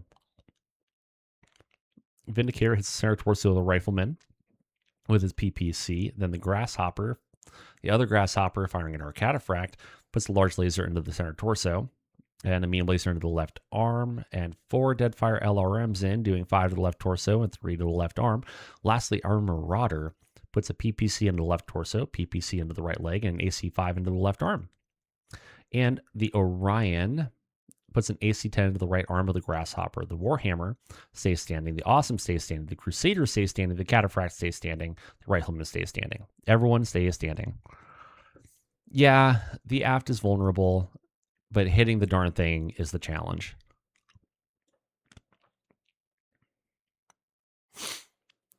Unfortunately, the hit profile for dropships sucks. All right, please kick him in the head. That would make me happy. Okay, that'll work. Off with his head.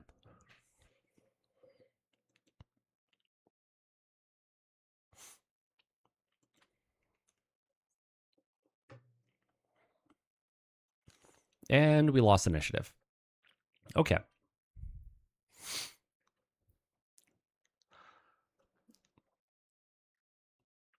Okay, so that means that we don't have to worry about the grasshopper. We can just... So the Warhammer, we can move a little bit.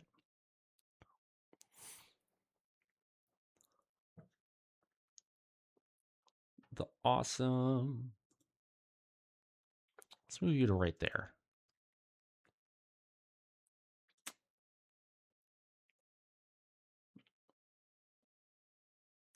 I don't really want to move any of these guys just yet because I want to see where the Victor goes.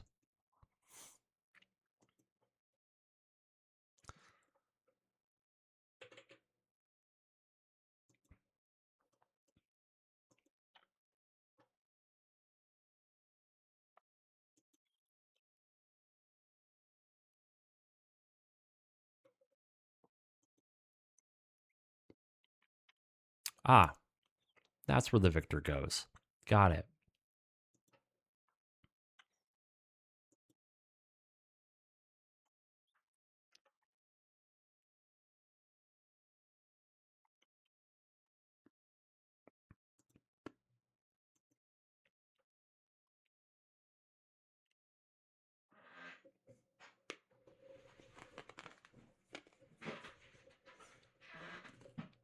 We are now faced with a conundrum of do we take out the mechs and then finish off the dropship, or the other way around?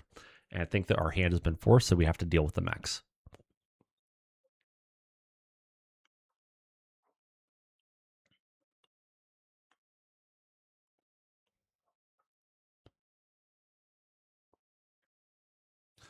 Okay, where can the Marauder go? The Marauder can go here.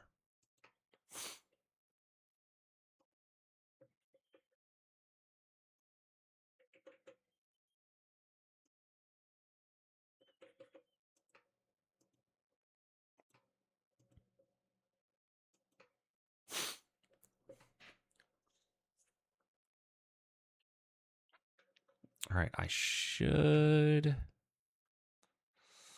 Oh, no, I can't fire both PPCs this turn. Okay. 1 PPC it is. Then, unfortunately, the Awesome has to deal with this guy.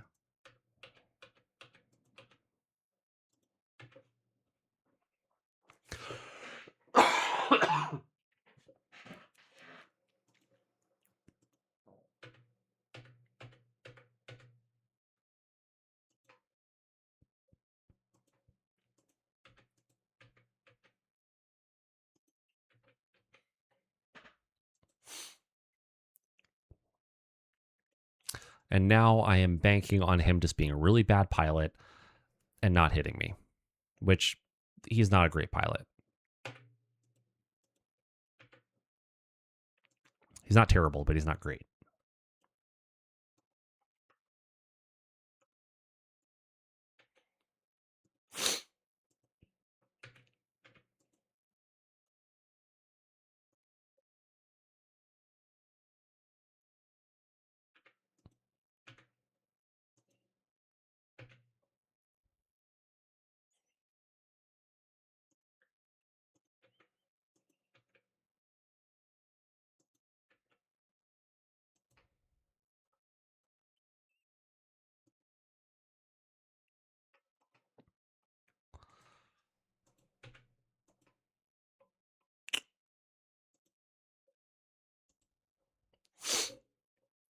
Okay, let's see how bad the damage. Oh, okay.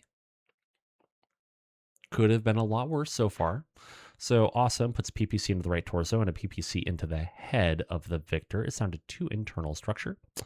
Then me impulse to the left leg, and a streak hits the right torso and the left leg.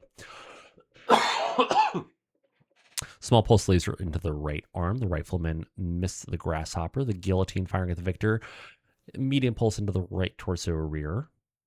The Crusader puts an SRM in with 3 missiles, 2 to the left leg, 2 to the left arm, 2 to the center torso. Ah, good. And the machine gun takes off the head. Okay. That could have been a lot worse. A lot worse. The other rifleman missed with everything. The cataphract firing at the Union hits the nose, and the longbow hits the left side. The grasshopper at the Union hits the nose, missed the rifleman. The victor missed with its AC-20. Yes, yeah, 2 cockpits so far. Unfortunately, I'm out of cockpits. I just ordered a whole bunch. So we're going to be waiting around on those for a while. Unless I get some mechs that are cord, and then I can steal the cockpits from them, which I probably should have done. Oops. But anyways, only a medium laser to the Marauder, which is fine. The Vindicator firing at the Rifleman missed with the PPC, but hits with a medium pulse into the center torso, hitting the gyro. And then the LRM hits the right side of the Union. The Marauder misses with both the medium lasers, but hits the nose with the AC-5. The Orion hits with 6 LRMs, doing 5 to the left side, another 1 to the left side. The Union does bad things. So the Union puts a PPC into the left torso of the cataphract, critting on a medium pulse rear. Who cares? But the mask also gets hit. PPC into the Crusader's center torso, a large laser to the right torso of the Warhammer, critting on SRM-6. The Crusader takes a large laser to the right arm, AC-5 to the cataphract, AC-5 to the Crusader's right leg, AC-5 to the Crusader's left torso. 20 missiles doing 5 into the Warhammer, doing 5 to the right arm, 5 to the right leg, 5 to the center torso, 5 to the right leg. Another 12 missiles into the Warhammer, doing 5 to the center torso, 5 to the right leg, and 2 to the right arm. And then 12 missiles into the Crusader, doing 5 to the left leg and 5 to the center torso, and 2 to the right torso. And then the Warhammer falls onto the right arm and the right leg, critting on the hip. Yeah. I think. Yeah, no, he's just rolling really well on that cluster table. Kind of sucks. Yeah, hip is not ideal. Super not ideal. Yeah. The Warhammer is not doing great, to say the least.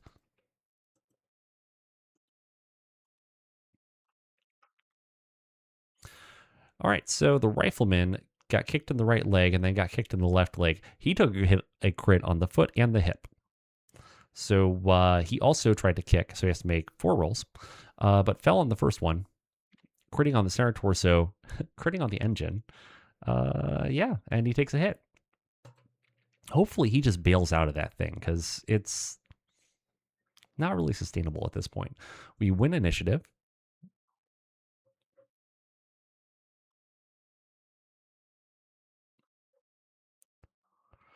Okay, well, it's actually almost safer for the Warhammer to stay prone right now. But I would love to be able to get up and turn. Actually, I would love to be able to get up and flee. Yes. Yes. Run away, my friend. I don't... Oh, I think that he didn't quite have enough... oh, dear. Well, that's not good.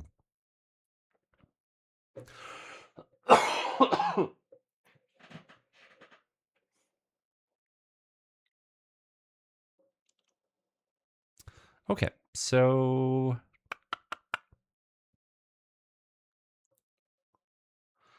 how to get the Crusader out of harm's way. Where is my Crusader? There he is. So if he comes up here like this, the right arm has a little armor left. Maybe that'll work.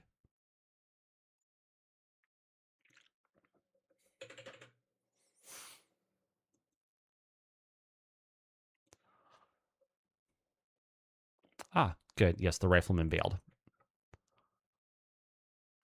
Okay, so the cataphract is also having a very bad day, and his left torso is super not good right now. So we're going to turn like that.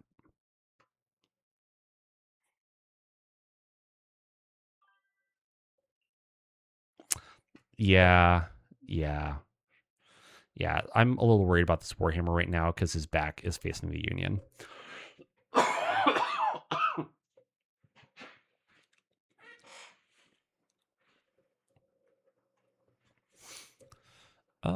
The Vindicator.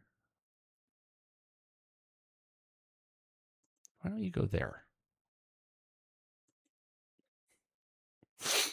And then the Marauder can also go hereish. That Grasshopper, just close the distance on the Rifleman. Then the Orion can run forward. Rifleman destroyed by ejection. And yeah, we'll see. We'll see if the Warhammer survives this one. I do not have a good feeling.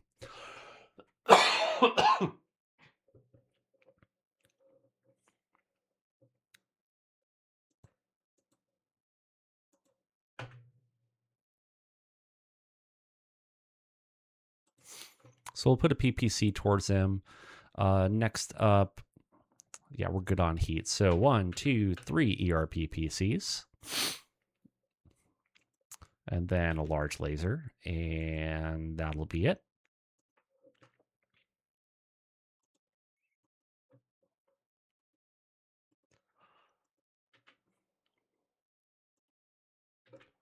We can go 6 over on heat. That's A-OK fine. The cataphract, ERPPC, and the longbow. And for you, good sir, that grasshopper is about to have a very, very bad day. I got too close. Okay, that grasshopper might be going bye-bye. Yeah, it's 100% going for the Warhammer, and I think I'm about to lose. It would not shock me if I lost both the Grasshopper and the Warhammer in this round. But this is why I brought both of the Lances, honestly.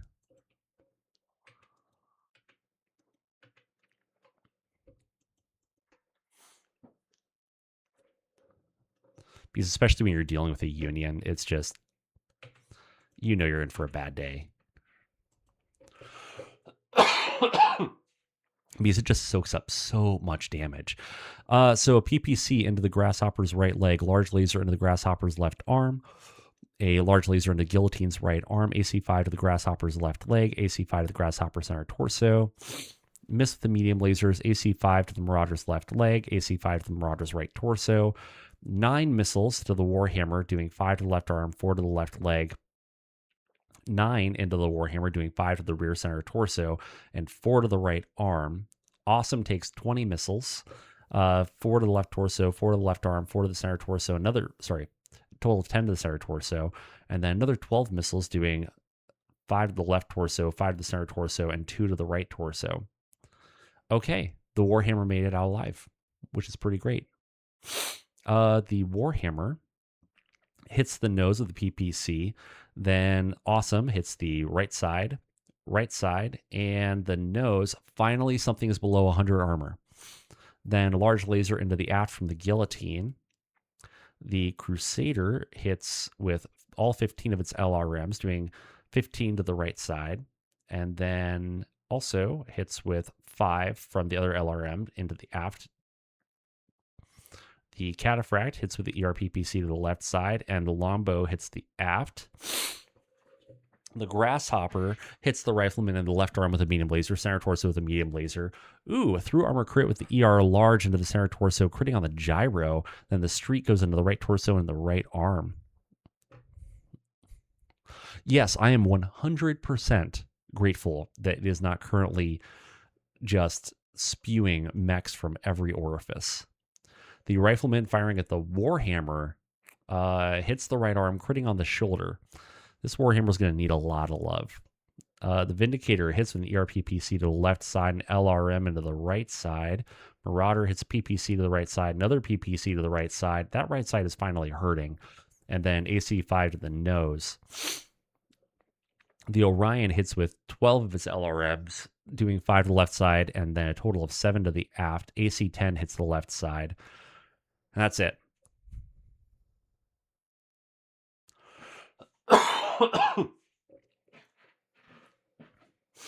Either way, 12 mechs would also be bad. I would be sad. Warhammer stays standing. Awesome stays standing. Grasshopper stays standing. The Rifleman does not stay standing because it took a hit with gyro.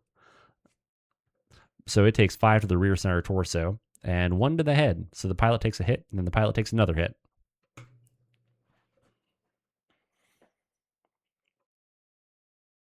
Let's just go straight to the Grasshopper so I don't mess this up. Do not step on the pilot. And hit to the left arm, critting on the AC5.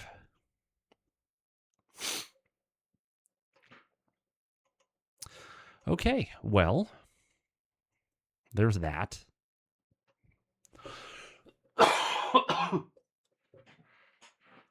We lost initiative, unfortunately, but it doesn't really matter at this point. So, yes, run away. So the Warhammer got out okay. We're just going to keep the Awesome where it is. There we go.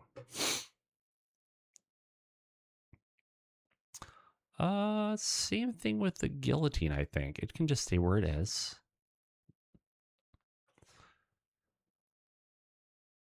The Crusader can also stay where it is. Well done, Slick. Well done.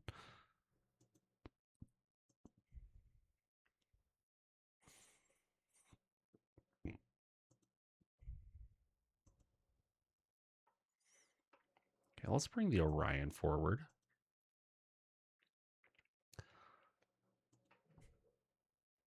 Is it silly to probably just stand and fight? Yes. However, so the Rifleman fell again, doing 5 to the rear left torso and 1 to the right arm. But the pilot took no more hits. Okie dokes. 1, 2. That'll put me 10 over, right? Yeah, I really don't want to do 10 over. But if I was going to do it once, it would be now.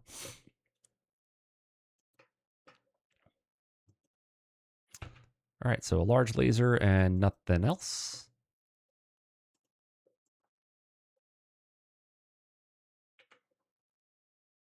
This will put me to 6 over, I think.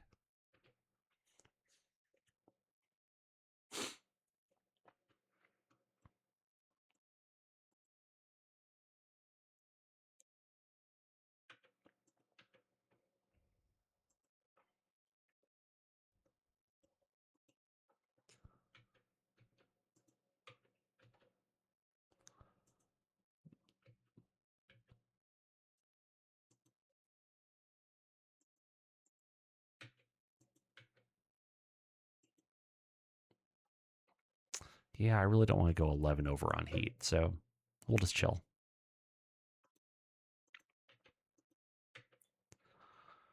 All right, let's see what happens.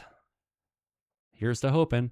So, PPC to the right side, PPC to the left side, another PPC to the right side. Guillotine puts a large laser into the aft.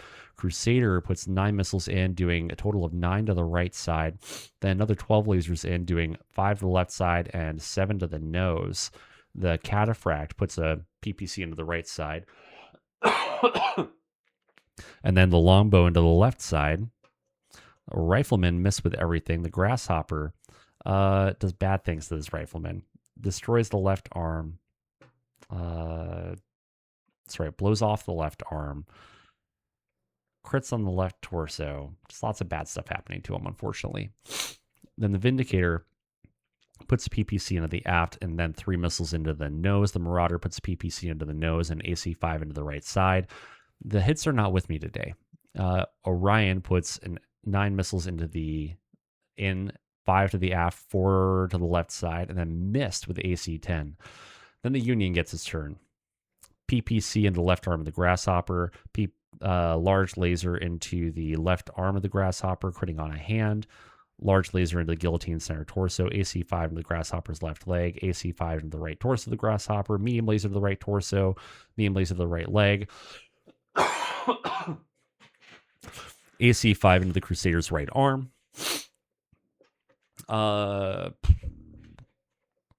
Then hits with 6 missiles into the Grasshopper, doing 5 to the center torso, 1 to the left leg. Another 12 goes in, 5 to the right torso, 5 to the right torso, 5 to the right arm. 20 missiles into the Awesome, 5 to the left torso, 10 to the right arm, 5 to the left arm. So Awesome stays standing, Grasshopper stays standing. Man, I was hoping that Union would go down. Yeah, it should just be one more turn because the aft right side and left side are both pretty much, the left side less so, but the right side and the aft are pretty much toast. The firing arcs for or the hit tables for dropships are just weird, in my opinion. Everybody else can skip.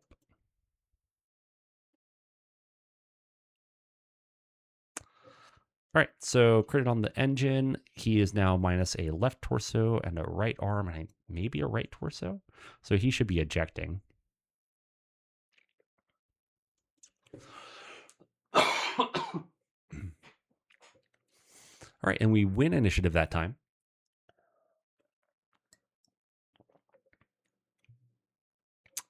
Or he doesn't eject. Interesting. All right, so Grasshopper. How do you? Okay, let's hop.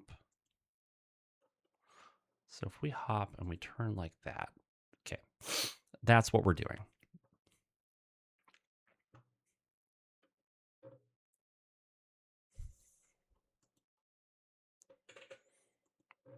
Might as well skip. Skip.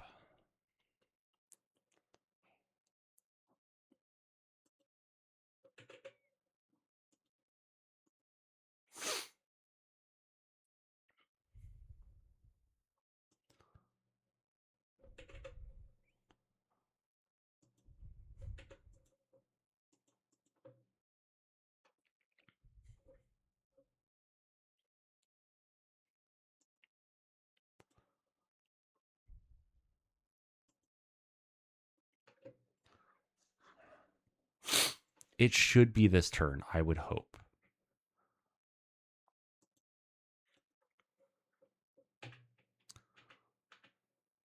No, I can't do 15 over. That would be bad.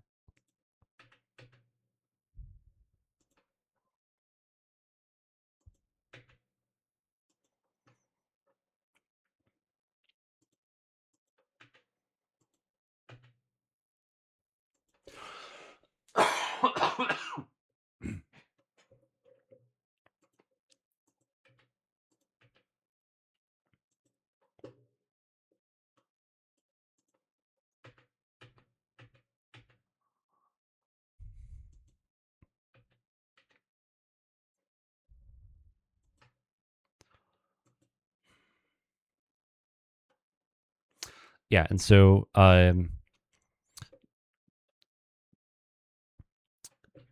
do you prefer okay? Do you prefer Australis? What do you want? How want? Anyways, yes, it's a -4 modifier to a grounded dropship. Sorry, I forgot to mention that earlier. Okay. Okay.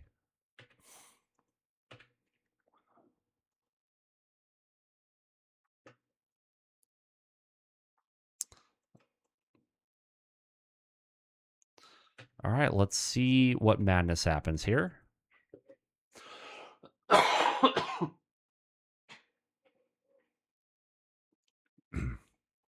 right, so 2 PPCs into the nose, a large laser to the right side. It's down to 13.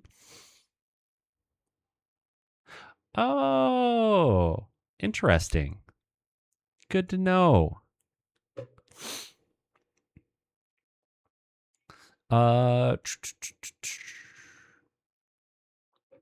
Then the Crusader hits with 9 LRMs, doing 5 to the aft, 4 to the right side. Right side is down to 9. Then another 5 missiles go into the right side. It's down to 4. PPC into the nose, longbow into the left side. Then the Union fires, putting a PPC into the Orion's left arm, PPC into the Crusader's right torso, large laser into the Orion's left leg.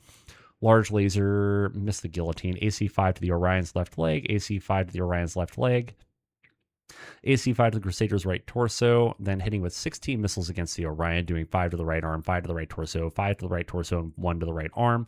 Another 9 missiles hit the Orion. Jeez. 5 to the right torso, 4 to the left arm.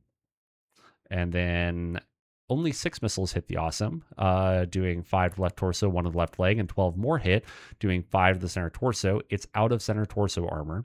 5 to the left arm and 2 to the right arm, critting on a double heat sink. The rifle or the grasshopper hits the rifleman in the left leg and the left arm, which goes all the way to the center torso, critting on a gyro and an engine. And then,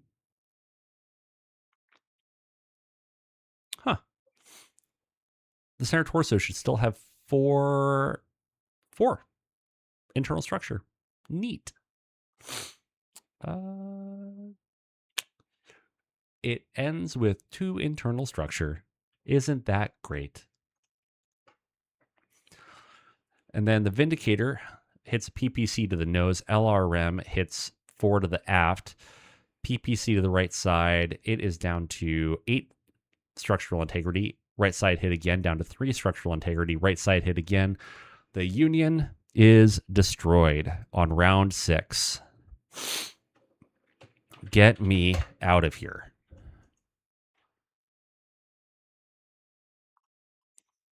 All right, and the Orion stays standing.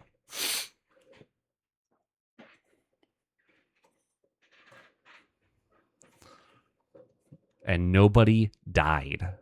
I'm actually just really happy that nobody died.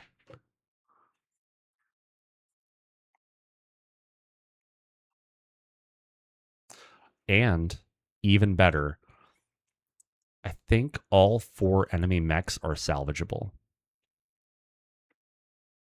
And not just salvageable, able to be repaired. So yeah, we took some hits on that though. Definitely took some hits. We'll have to see what the Warhammer pilot ended up having. Yeah, all 4 mechs recoverable and repairable. Not bad at all.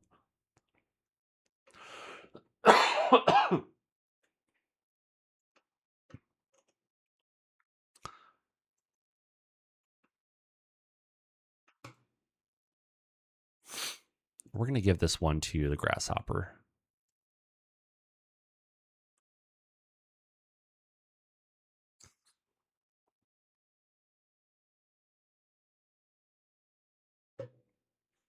Okay, so I don't actually want the Victor. Oh, nice. I can get the Grasshopper and both the Riflemen. Oh, yeah. Yeah, I'm going to do that. Confirm. All right, let's see how bad the injury is to my pilot. Oh, not bad. Not bad. He has a bruised organ. What do you think is bruised? Is it his liver?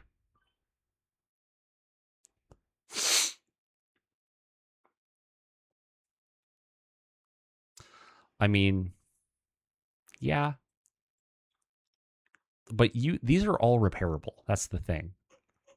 And this grasshopper, really the only thing wrong with it is it just needs a new head, which I have. I have one of those lying around because I have a grasshopper. This grasshopper is going to be just fine. This rifleman is a little more worse off. This one, however, there's like nothing left on it.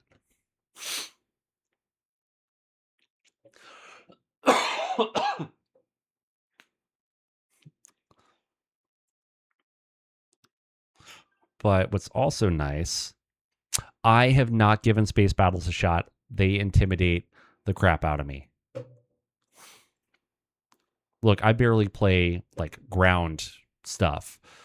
Look at that. 5 million C-bills for the sale of that dropship. Isn't that nice?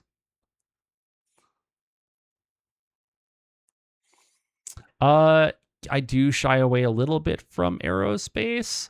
I'll use aerospace on ground maps and hope for the best.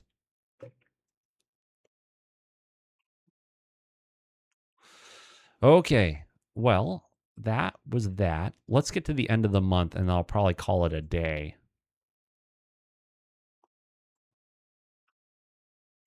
All right. Everybody came home. Let's repair the things. This is going to take a hot minute.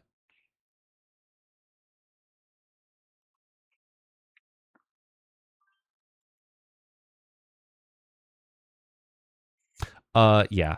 Yeah, that's why the Victor scares me whenever you see it, especially on like really confined city maps. Not great. Okay, next. Okay, good deal. Keep on working.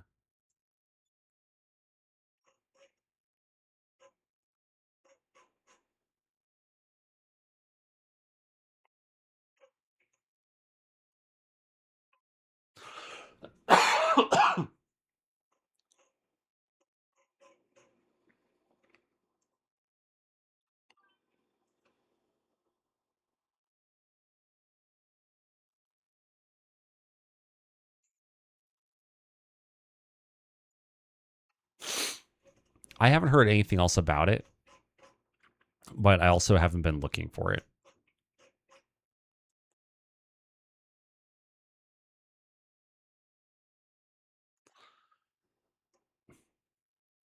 Ooh, do I really care about mask? Do I care about that cataphract enough to replace the mask? That's the question. That's 1 million C-bills. If I sold it, what would I get for it?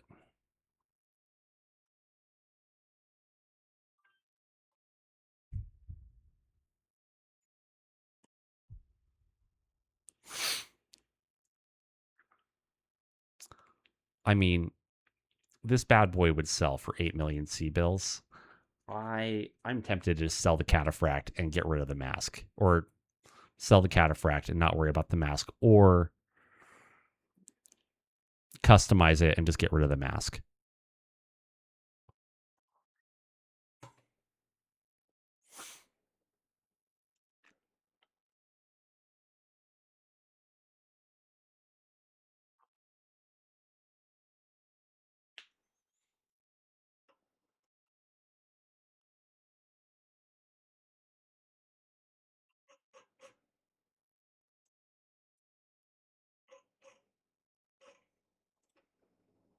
Oh, Minerva's 23 today. That's nice.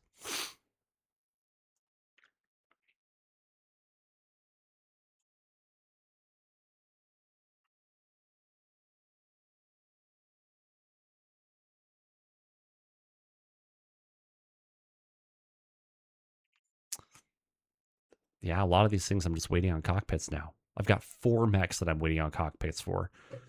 I need more cockpits. More cockpits.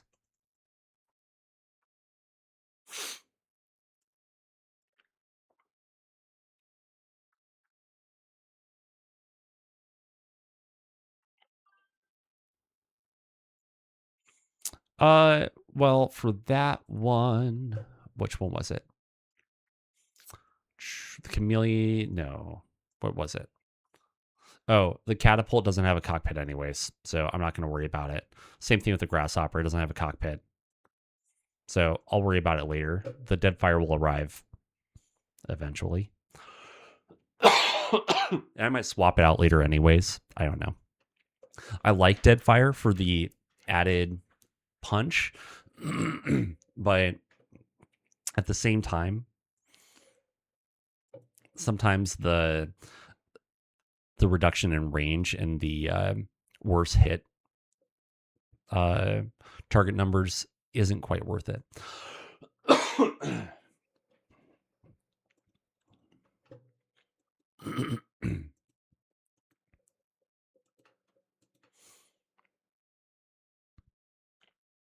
All right. The enemy is in a dire state with their forces destroyed or incapacitated.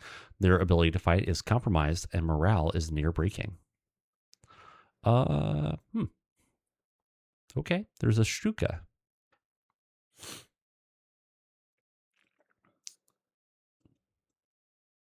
Sure. Why not? Oh, man, we didn't get it. That's okay.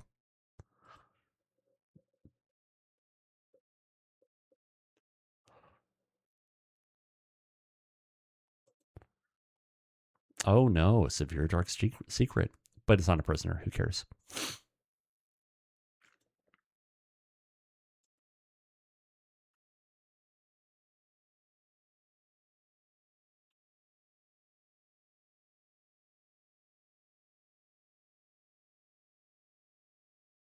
Okay. Well, that is the new month. Any fun vehicles? Oh, hello. Nah.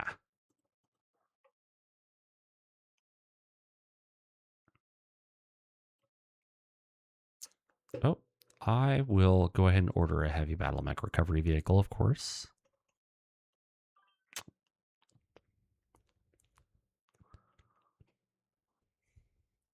I think that he has been working on the deployable turrets and a couple of other things recently. So it'll probably happen one day, but I probably wouldn't hold my breath for most of 2026 if I was going to guess, if I was a guessing person. All right. Well, that is a pretty good stopping point. Yeah, it's a pretty good stopping point. I'm guessing that this mission is going to be done in a month. This mission is probably going to be done in about a month, and we should be in a good spot by then. I'm still confused about how we lost two campaign victory points, but we've got all of our objectives done otherwise. And if we win by routing the enemy, then it doesn't matter at the end. But either way, hopefully next month we will be in a good spot. We can just blast through the month and be done. The next stream is probably going to be a lot more admin stuff, not as much MegaMek. But like I said, the next stream, unless something crazy happens, is going to be on Monday. What is that? January 6th, right? Oh, it's past midnight. So January 5th. Monday, January 5th. Unless something crazy happens.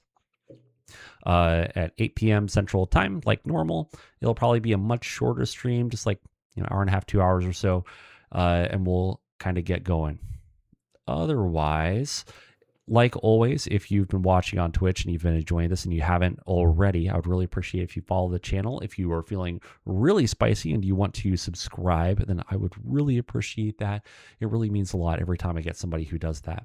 And then on YouTube, if you haven't already, go ahead and like the video and hit that subscribe button, maybe that little bell off to the side so that you can get notified whenever there are new videos. I'll continue trying to put out tutorial videos, shooting for like 1 or 2 a week, depending on what my schedule is like, and then go from there. Hey, thanks, Zenith. I really appreciate it. I'm happy you could catch the stream too, and thank you again for subscribing. But anyways, you guys have a great rest of the night. Take care and stay out of trouble.